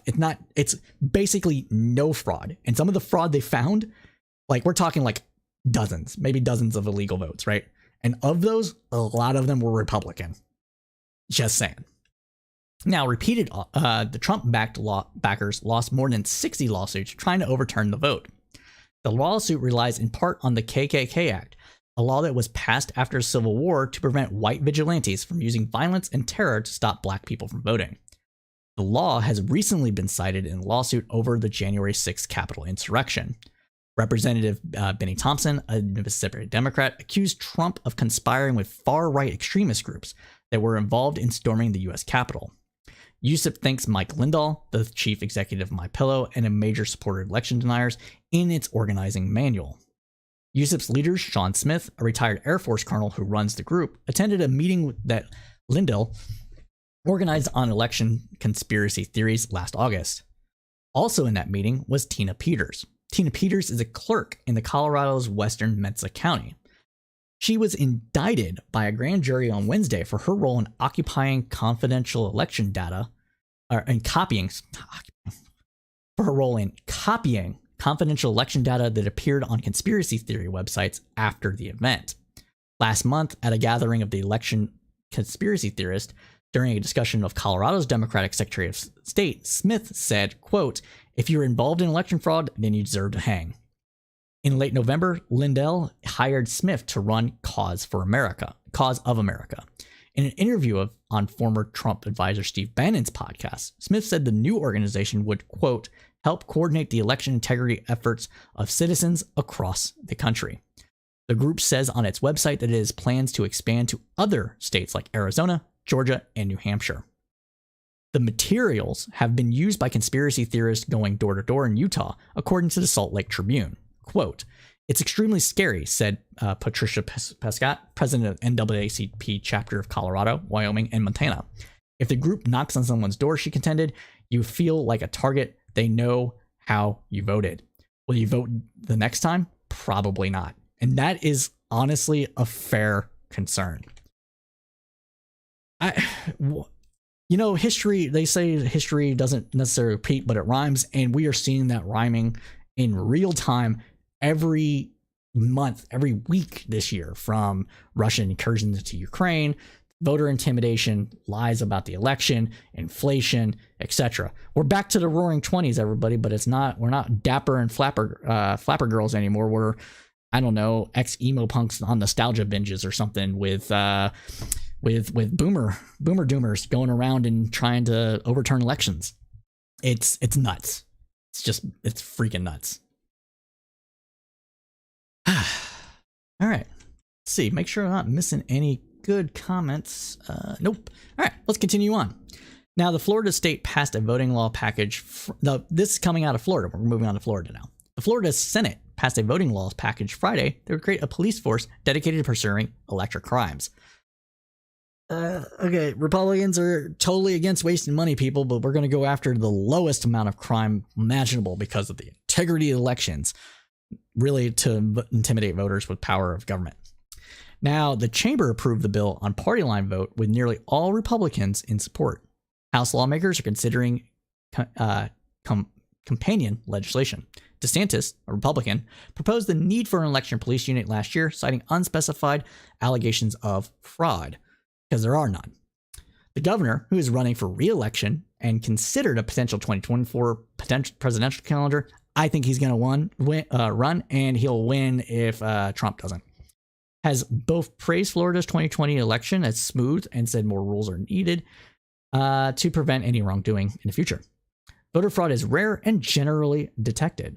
There is consensus among election officials and experts that there was no fraud that could have impacted results in last presidential election. Quote, "What are we really afraid of here?" Senator Travis Hudson, a Republican sponsoring the bill, asked lawmakers Friday after a short debate, "Are we afraid of our elections being too secure?" Again, more lies. This is good messaging. This is good spin, but it's bullshit. Like, what are you going to do? You're going to do this thing, and then you're going to be like, well, if you don't follow the rules exactly, you might go to prison, and that will deter people from going and vote. Now, the bills would create an Office of Election Crimes and Security under the Department of State to review fraud allegations and conduct preliminary investigations. The governor would be required to appoint a group of special officers from the Florida Department of Law Enforcement who would be dedicated to pursuing the election law violation. The governor is going to choose their enforcers for the election fraud when they are up for election. Yeah, that doesn't sound like a conflict of interest at all. Nope, not at all. Nope. Thank you for the follow. Appreciate that. Anthony 1K9995. Appreciate the follow. So the governor would be required to appoint a special group of officers from the Florida Department of Law Enforcement, as previously stated. State law currently allows the governor to appoint officers to investigate violations of election law, but does not require them to do so. Democrats argued that the measure is meant to satisfy a wing of the Republican Party that believes the 2020 presidential vote was fraudulent. And we'll continue on, and I'll give my opinion in a second. Critics said the measure is unnecessary since local prosecutors can handle fraud cases. We all know that Florida had a great election, so why are we doing this? The only thing I can think of is that we're motivated by the big lie that the elections nationwide did not take place in a proper manner, but we know that's not true, said Senator Lori Berman, a Democrat. The proposal also would increase the penalty for so-called ballot harvesting, the collection of completed ballots by a third party, to a felony. Again, this is to dissuade people from voting. Fines for certain election law violations would be raised, and election supervisors would be required to more frequently conduct maintenance of their voter list under the measure. That one's all right. The legislation follows a voting law signed by last year that placed new rules on ballot drop boxes and required driver's license numbers, state ID numbers, or last 4 digits of a social security number to request a mail-in ballot. Last year's law is a subject of federal trial after being challenged by voting rights groups. Now, I believe that DeSantis is 100% running in 2024. And I believe things such as this law, him signing a bill on Fox News, etc., are ways for him to elevate his profile going into 2024. DeSantis is running for the Trump base vote. He is running for the Trump base vote and hoping that if Trump doesn't enter, they will gravitate towards him. Republicans are doing this to shore up. There's other Republicans across other states doing this to shore up their own political chances in the coming midterm elections and so on. But DeSantis is the only one that has done it on a national profile, on going on to Fox News, talking about these bills and other things like that. So do not be surprised if DeSantis runs in 2024. Really, don't be surprised at all. So yeah, and he will likely, honestly, I think he has a high chance of winning. High chance of winning the nomination. But if you have news you want to see us cover on the Roundup, or if you would like to join us on one of our panels, here's how to let us know. First, hey, you know what? Join the Discord. You can get the link above or below. I'll drop the link inside the chat here shortly. And yeah, you're able to join the Discord. We're going to have contests and like all sorts of other stuff coming at you for that. So that's the first way to join us. You can also follow us as of right now at Crowdsourced Poll on Twitter, where I like to post memes and whatever the hell else I feel like in 255 characters or less. And we also run a Facebook group, and that Facebook group can be found at Facebook/groups/Tribune Commons. So those are the best ways to get hold of us. Join whichever one you prefer, and we want to hear from you. Okay, we got more news we need to cover, so let's get to it. All right. So we're calling this segment The March Rightward Continues. So as reporting from the Washington Post relates, whether Republican-led state imposes new restrictions on abortion, people cross state lines to find treatment in places with less restriction laws. The trend has been apparent in Texas, where the majority of people seeking abortions since the state's 6-week abortion ban took effect in September have been able to obtain the procedure at clinics in neighboring states. Demand for abortions has skyrocketed in Oklahoma, Louisiana, New Mexico, and other nearby states. Planned Parenthood clinics in states that border Texas reported that the patient traffic increased by nearly 800%, and independent providers reported comparable increases. In Missouri, thousands of residents have traveled to next-door Illinois to receive abortions since the state passed one of the country's strictest abortion laws in 2019. There's a movement now by prominent Republican anti-abortion lawmakers in Missouri to use the Texas heartbeat law as a way to stop that being traveling to other states from happening. The measure introduced by State Representative Mary Elizabeth Coleman, a Republican, would allow private citizens to sue anyone who helps a Missouri resident obtain an abortion out of state. Coleman has attached the measure as an amendment to several abortion-related bills that have made it through committee and are waiting to be heard on the floor of the House of Representatives in Missouri. Coleman said that she hopes her amendments will thwart efforts by Missourians to cross lines for abortions. The measure would target anyone, even tangentially, involved in abortion performed on a Missouri resident, creating bounties for women trying to just simply exercise their right to bodily autonomy. And don't make a mistake about this. This is a slippery slope. Because, well, not necessarily a slippery slope. It will go tit for tat. Democrats will answer in kind for similar. Democrats will answer in kind with similar laws targeting Republican wants, and it will happen, and it should happen because this is ridiculous. You can't pawn off the enforcement of laws to make an end round of the Constitution. And the Supreme Court needs to smack this down with gusto. But let's continue on. This would include the hotline staffers who make the appointments, the marketing representatives who advertise out-of-state clinics, and the Illinois and Kansas-based doctors who handle the procedure. Her amendment also would make it illegal to manufacture, transport, possess, or distribute abortion pills in Missouri. Now, Olivia Capello, the press officer for state media campaigns at Planned Parenthood, called the idea wild and bonkers. She called the proposal, quote, the most extraordinary provisions we have ever seen. If enacted, the measure almost certainly would face a swift legal challenge. Elizabeth Myers, an attorney for state Texas abortion rights groups, in a court challenge to the 6-week abortion ban, said states cannot regulate activities beyond their borders. She drew a parallel to marijuana laws, which also vary from state to state.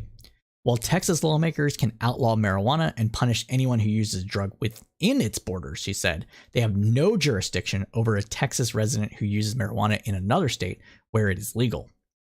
A state's power is over its own citizens and its own geographical boundaries, Myers said.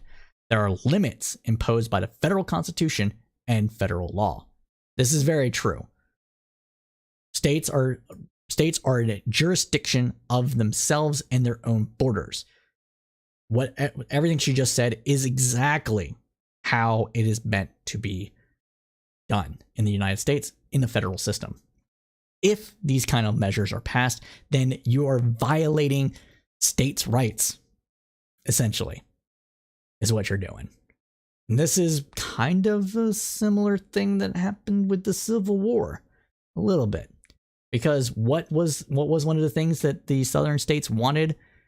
Well, they wanted to force other states to recognize that their slaves, the people that were forced into bondage that they owned as property, to be recognized as such and not as free human beings.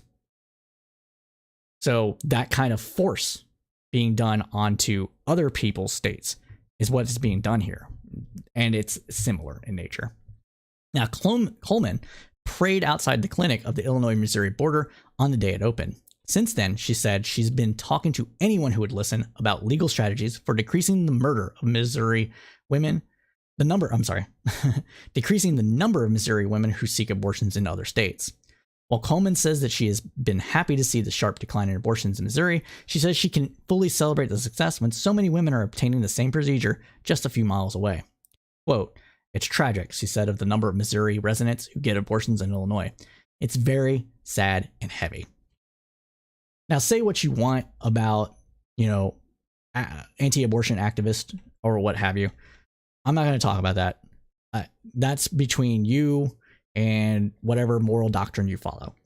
I'm not going to say you can't protest or petition your government to restrict things. I don't think that government should do it, but I'm not going to say you can't do these things. But once you're in a position of government authority, which she is in, she needs to abide by the laws therein and the governing ideology and culture of the government in which you serve. In the United States, that means federalism. And when you start going after other states and people doing things in other states, you are breaking federalism.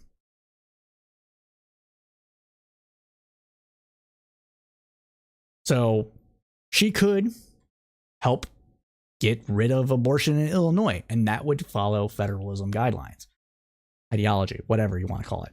But what she's doing is going above and beyond that and breaking down the basic social contract we have in the United States.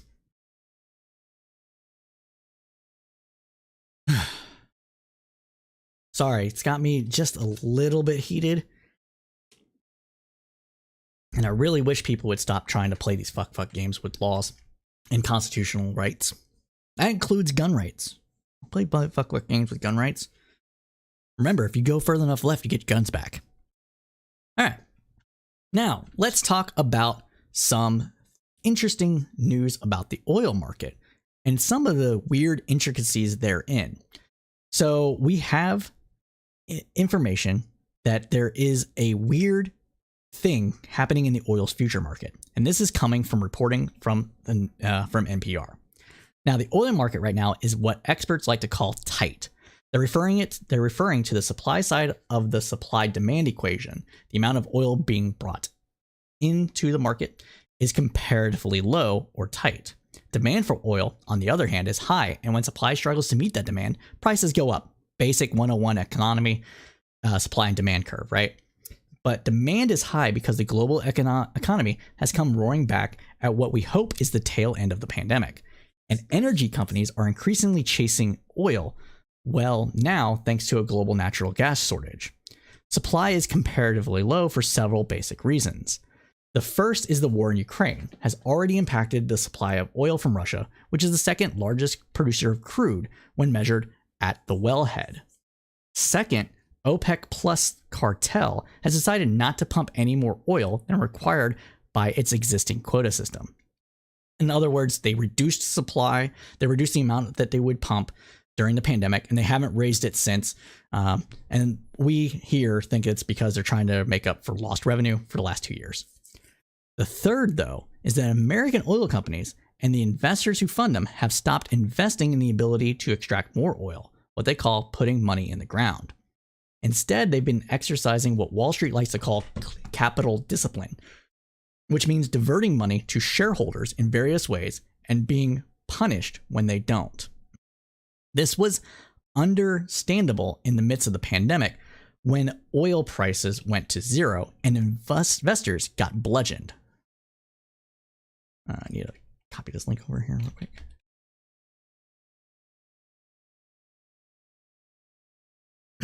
But now they're not. To understand why, here's a quick look at the oil's future market. And this is important. All right. Make sure you can see it. Okay, cool. I'm not blocking too much, I don't think. Let me zoom out a little bit. Maybe. Okay, well, let's I'm going to turn off my camera real quick. Okay, so there you go. So this is the oil's future market. You can see that we have the date time is as of February 21st, so it's a little dated, but this was captured by Marketplace. And what we see here is that oil's future market has money coming in below the current selling of oil for the future. So this is a weird quirk that we're seeing here. Let's talk about it a little bit more. Now, this graphic shows the price of a barrel of West Texas Intermediate. If you looked in the price today and had it delivered at some point in the future, like in April or May or November or whatever, this is the future market. Usually, when supply is short and demand is strong and expected to stay that way, we expect prices to raise in the futures market. However, future traders have found sorry, I lost my place. Sorry. However, with prices for barrels being delivered into future prices higher than a barrel delivered today, future traders have a word for this condition of the market. It's called contango. And with supply as tight as it is right now and demand as strong as it is, and with the possibility of prolonged war in Ukraine that could crimp Russia's supply further, if not cut it off entirely, prices should be very much in contango right now. But they're not. Instead, they're in the opposite contango. Opposite of contango. What traders called backwardation. There are a couple of reasons the market might be in backwardation right now. This being the reverse supply, the futures market sales of oil, barrels of oil being below what the current market is selling for. And some entrepreneurial companies, so here's some reason why. Some entrepreneurial companies that stocked up on oil when it was in the dumps are now beginning to sell those reserves into these market highs. And traders think there's more supply to come. Traders are also hoping that OPEC will wise up and adjust their quotas to pump more oil and bring some of the heat out of the market. They have projected this reasoning forward and figured that if all the oil comes up for sale at once, it will create a glut, which would surely depress prices. In other words, speculation is causing the futures market to be below the current market value. Now, combine that with the unnerving possibility of another variant of COVID-19 virus locking down the globe again, and it's no surprise that they're bearish, or in other words, bearish being conservative. about the market. It's not just traders who watch the future market either.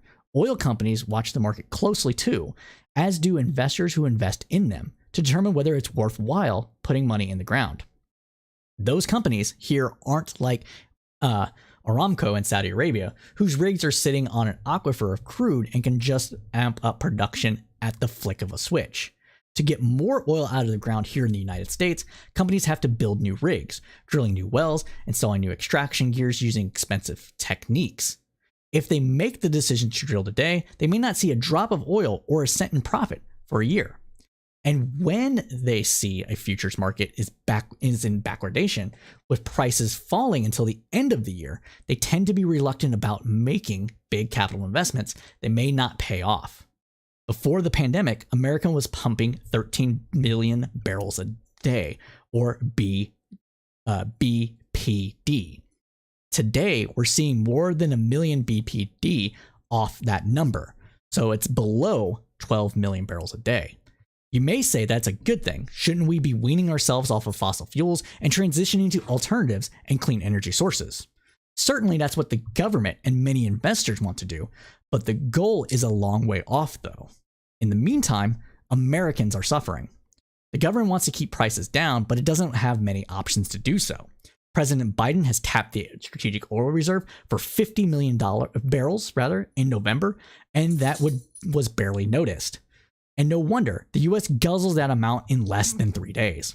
What Americans need to be able to do if it wants to move the oil needle is pump more oil every day, every week, every year. But it can't because it hasn't invested in the oil infrastructure. It's not just backwardation that's to blame. American oil companies have come under a lot of pressure not to drill over the last few years, thanks to increased regulation, public interest in the role oil companies have played into climate change, and local pollution, internal drivers to rebrand as energy firms, and investors' interest in environmental, social, and governance, or ESG issues. In the past, these companies wouldn't have thought twice about sinking a bunch of new wells. Today, even talking about drilling a well is a tough call. Still, money talks, and it seems that $100 barrel oil could be enough of an enticement to bring American oil firms off the fence. Although, previous reports said that they needed maybe $150 a barrel. Now, RBC Capital Markets' Lima Croft said that she knows of several oil firms that are beginning to drill again. However, she said, the capacity probably won't come online until the later quarter, and even then, it probably won't be enough. The futures market may be in backwardation right now, she said, but if her firm's predictions are correct, that won't last very long. RBC Capital reckons global demand for oil will rise by 4.3 million barrels a day by the end of the year. That could be good news for US oil companies who will have a good reason to drill. It does not, however, bode well for Americans who are suffering so much pain at the pump. So this is important, right? The push from governments across the world and from private investors, as stated in here, has been for less oil extraction. And when you've turned off or decommissioned wells due to a glut in the market, due to a pandemic, you're not going to be so wise to do.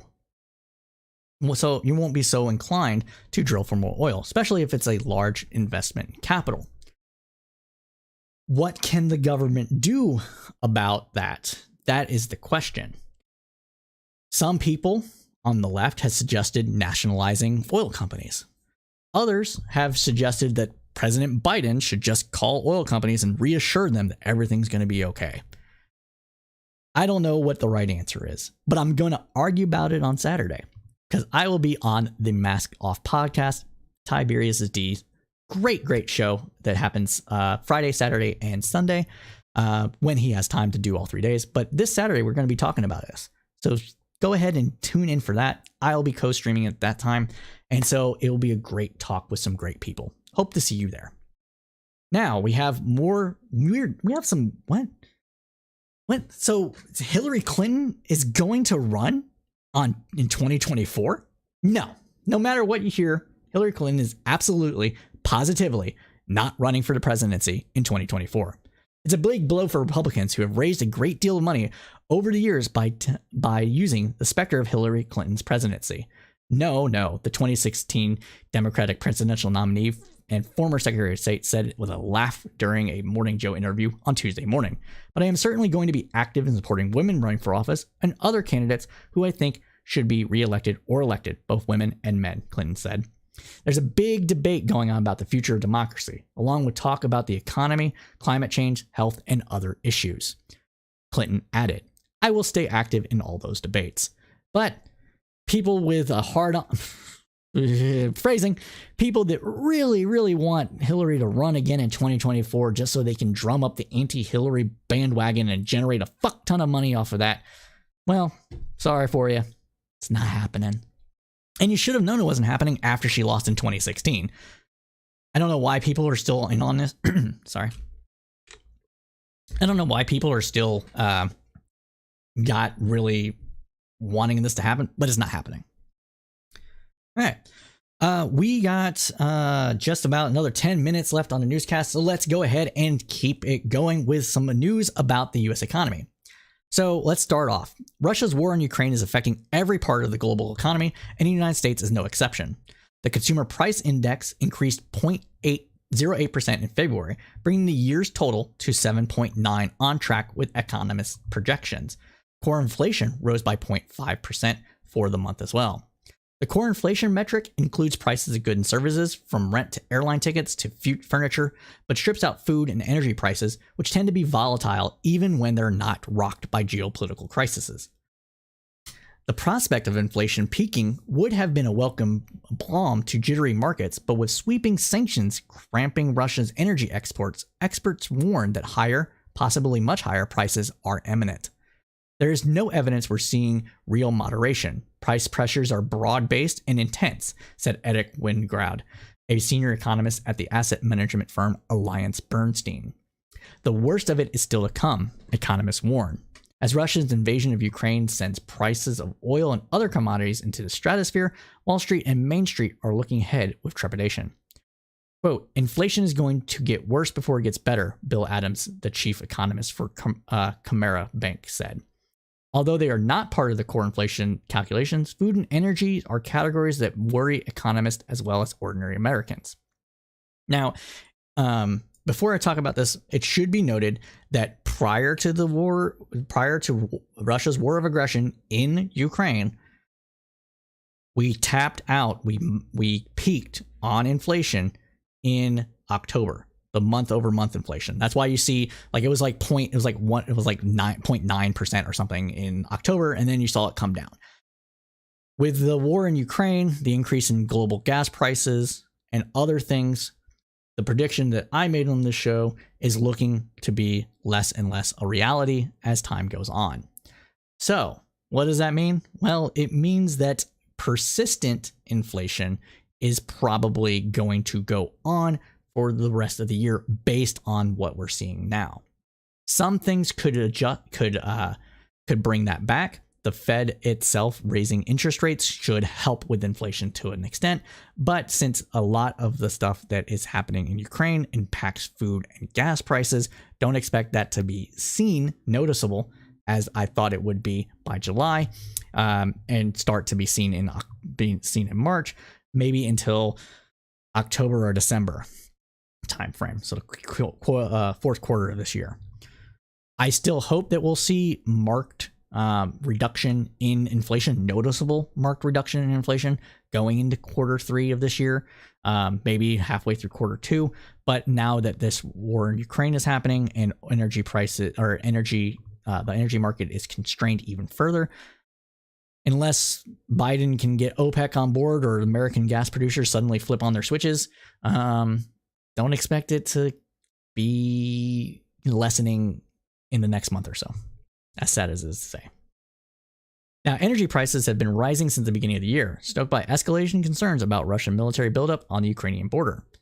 Some of the rise was probably reflected in February's CPI numbers, but March gains that pushed oil to a 13-year high and broke gas prices records will build on that increase. Quote, in February, ahead of the invasion, oil prices rose by like 10%, so some of that will show up in this data. but the vast majority of it will be in the months to come, said Teddy Kapfister, the chief economist for US Bank.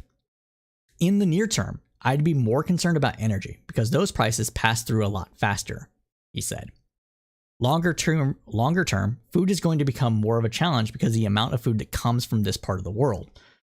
For those that might not know, the Ukraine itself represents, I think it's almost a quarter of all the wheat in the world, or the wheat exports to Europe, one of the two. So it's a huge contributor of the global wheat market. So that's anything to deal in breads, pastas, etc., all wheat, right?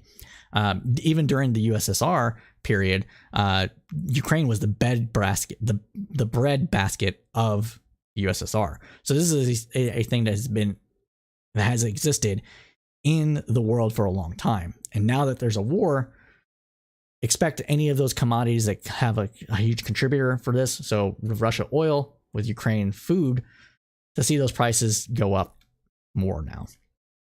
Now, while the US does not do much direct agricultural trade with Ukraine or Russia, a global market exposes everyone to supply shocks. Adams said it would take time for these increases to work their way through the supply chain to store shelves. Given how large the stock is, I would expect consumers to notice higher fruit prices over the next 1 or 2 months, he said. Some experts even predict that the increases could push CPI into double digits this year. But the pain will not be spread equally among US households. Those who can least afford it will bear the heaviest burden. Unfortunately, we're going to see the American consumer that lives paycheck to paycheck breaking much faster than the middle class and upper middle class, said Jeffrey Roach, the chief economist for LPL Financial. A spike in commodity prices will affect lower income households much faster and to a much greater degree. And the longer Russia's bloody invasion of its neighbors drags on, the more inflation will metastasize and creep up in income spectrum. At this point of prices, I do expect demand destruction to set in, Roach said. Now, demand destruction means that prices will increase so much that people will buy less. And since people will buy less, that will help readjust the market, but it's going to be painful. Continuing on, Roach said, I think we're going to see a pullback in discretionary consumer spending over the next few quarters in response to the surge in commodity prices. He added that he believed the magnitude of the price increases could affect a wider swath of Americans. A lot of households that were able to absorb inflation up until the beginning of this year are going to see a meaningful hit to spending power over the next few months. It's such a shame. Such a shame. All right. But there is good news in the economy, and that is employment. Now, according to Reuters and MarketWatch, the U.S. added 678,000 jobs in February, and the unemployment rate dropped again to 3.8% from 4%. The increase in hiring last month, the biggest in 7 months, exceeded what forecasters predicted.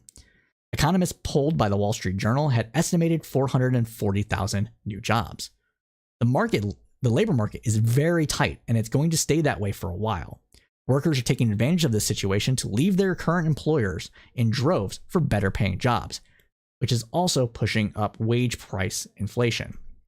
Hourly wages rose 1 cent to 31.58. Wait, hold on. Hourly wages rose 1 cent to 31.58 in February, but worker pay is climbing at the fastest rate since 1980s. Though average hourly earnings were flat last month, there was likely because of the return of workers in lower paying industries and a jump in people employed in part-time positions. The quote, great resignation is real, a technology executive told ISM.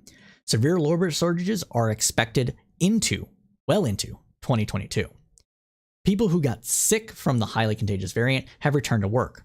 Governments have dropped business restrictions and companies have stepped up hiring efforts to try to cater to high demand for goods and services. The numbers suggest that the labor market is moving past the COVID-19 pandemic and that the economy has weaned itself off of the government money. Yet soaring inflation and ongoing shortages of labor and supplies are likely to constrain the economy in the first half of 2022 before easing, analysts predict.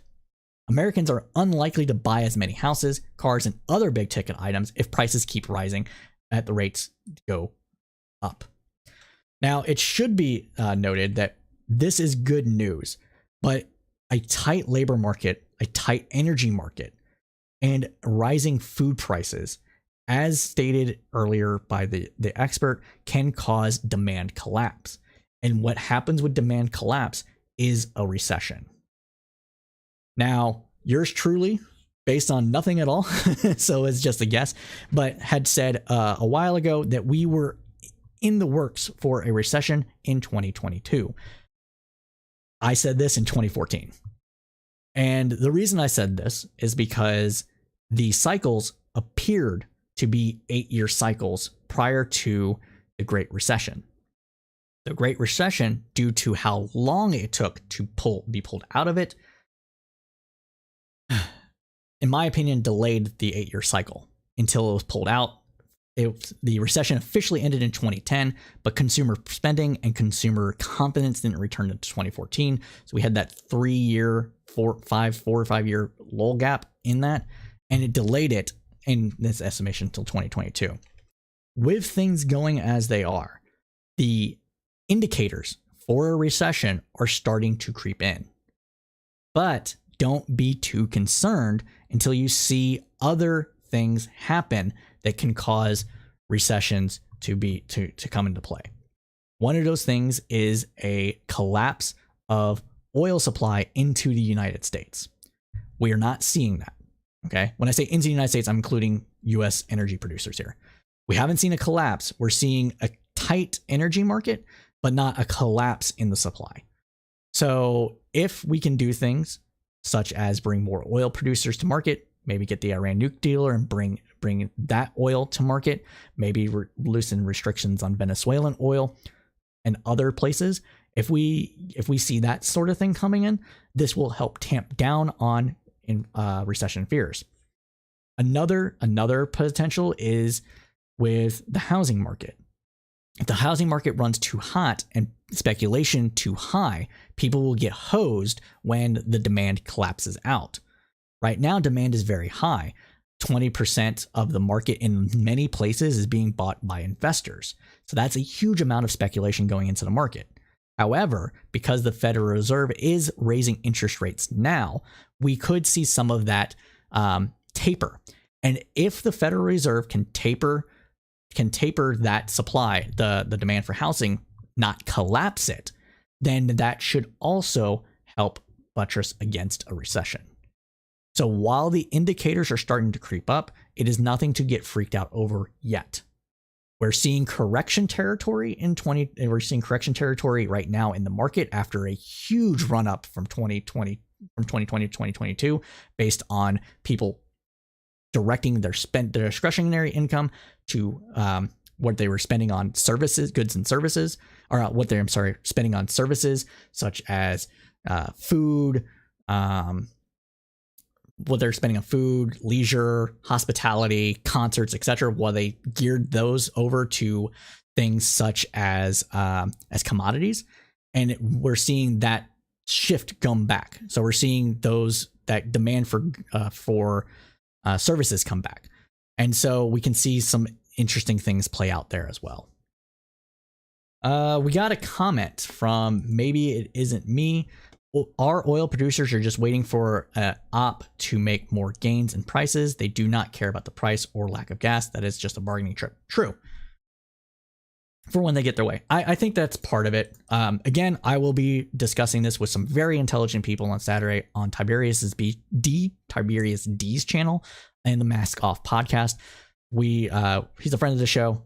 Good guy. I would say go ahead and follow him if you have not done so. But I will be on there on Saturday, and it will be a good time. So, but we are at the end of the news. We at Crowdsourced Politics like to end the news with some news of the weird. And in this week, we have two stories for you. The first up is icing on the cupcakes. A Louisiana teacher brought cupcakes to her students in February. Now she's off to prison? What is this? This is disgusting is what it is. We're going to listen to this TikTok video about it and get grossed out. Don't at me. I've got quite the strange news story for you today. So back in February, a 36-year-old Louisiana teacher pled guilty to giving her junior high school students cupcakes laced with, wait for it, her husband's sperm. This is a felony. It is reckless endangerment. It is disgusting. It is child abuse. Cynthia Perkins admitted to giving her students cupcakes laced with her now ex-husband's sperm on at least 2 occasions. At least 2 occasions? What do you mean, at least 2 occasions? She Child abuse. Telling you. accepted a plea deal, which resulted in the dismissal of 68 charges and her testifying against her ex-husband, disgraced Sheriff's Lieutenant Dennis Perkins. And a cop. Here's what's even crazier. They were both arrested in 2019 on more than 150 sex crime charges, including sexually abusing a child together. So Of course they did. Why am I not surprised about this? why the were they not in prison? Follow for part 2. We're not going to follow for part 2. That's disgusting. There are some sick fucking people out in the world. This TikTok described one of them, and I hope that they get the maximum amount of punishment allowed by law. I don't believe in the death penalty, so I'm not going to say that I hope they get the death penalty, but they do deserve harsh prison time, and it should be swift. Moving on to another video. And this one is a video about a dog rescued from drowning after sausage dangled from a drone in New Hampshire. So once on higher ground, Millie ran away a second time, leaving her owners, Emma Oakes, worried once again for her safety. The pet was eventually found inland from the marsh and ran into the arms of her owner's father when she was found. Miss Oakes, a care home owner, told The Guardian, "Relief just poured over me. It was just about fantastic to have her home." Let's watch this video. It was definitely very much a last resort, and it was one of our drone pilots who came up with the idea. We know that dogs do respond well to high value. To that, he was an ex-police officer. I'm sure when this charge came into effect that he was fired. Treats. It was a local resident that actually cooked up the sausage for us. Even from the pictures, you can see it almost looks like it's possible to reach on foot. However, the mud you will go straight up to your waist. She didn't sink, but certainly we would have done, and it wouldn't have been possible for us to actually get onto the mud flats where she was. The biggest risk that we actually had in getting the sausage out to Millie was the fact that, she'd been out there for two days. We're going into the 3rd day. She's a hungry dog, and it was a tasty sausage. So she did take a bite, and our biggest concern was that she was going to carry on eating the sausage and pull the drone down into the water, which thankfully she didn't do. And that was a cute little story from Sky News out of the UK. But with that, everybody, I am sad to say that we are out of time. Now, I know you liked what you heard because you stayed up to the end, so go ahead and smash that like button, that follow button, the subscribe button, ring the bell. It really does help us out with the algorithms and let you know when we're going live in the future. And we like to thank you so much for joining us, because without you, we would just be people shouting into the void that is the internet. You make this more worthwhile than it would be otherwise, and we greatly appreciate your love and support, so thank you again. Special shout out to our Facebook community for topics, ideas, and to our copy producer, Nikki Adams, who writes the copy and helps collect news sources and puts them in a format that is delivered to you all by me. And without her, this show would be a lot less produced than it is, so we greatly appreciate what she does for us. Again, this was the News Roundup. The News Roundup is a roundup of the new weeks that was, with the kind of analysis only the crowd can provide. And we do this every Thursday from roughly 8 p.m. Eastern Standard Time to roughly 10 p.m. Eastern Standard Time, give or take about 15 minutes or so. We also do another podcast called Cipher State, which is a monthly, hopes to be a monthly podcast, time depending, that goes deep into a foreign policy, geopolitical issue that's facing the world, with people from various political backgrounds, and goes on for about an hour or so, and we dive deep into that particular issue.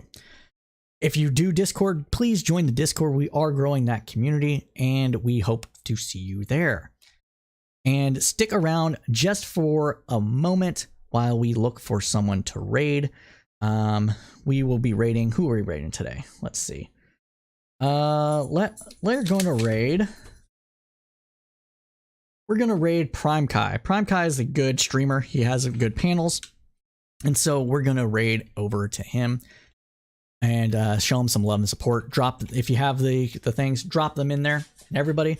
But as we like to say at Crowdsourced Politics, keep your head up through the political storm.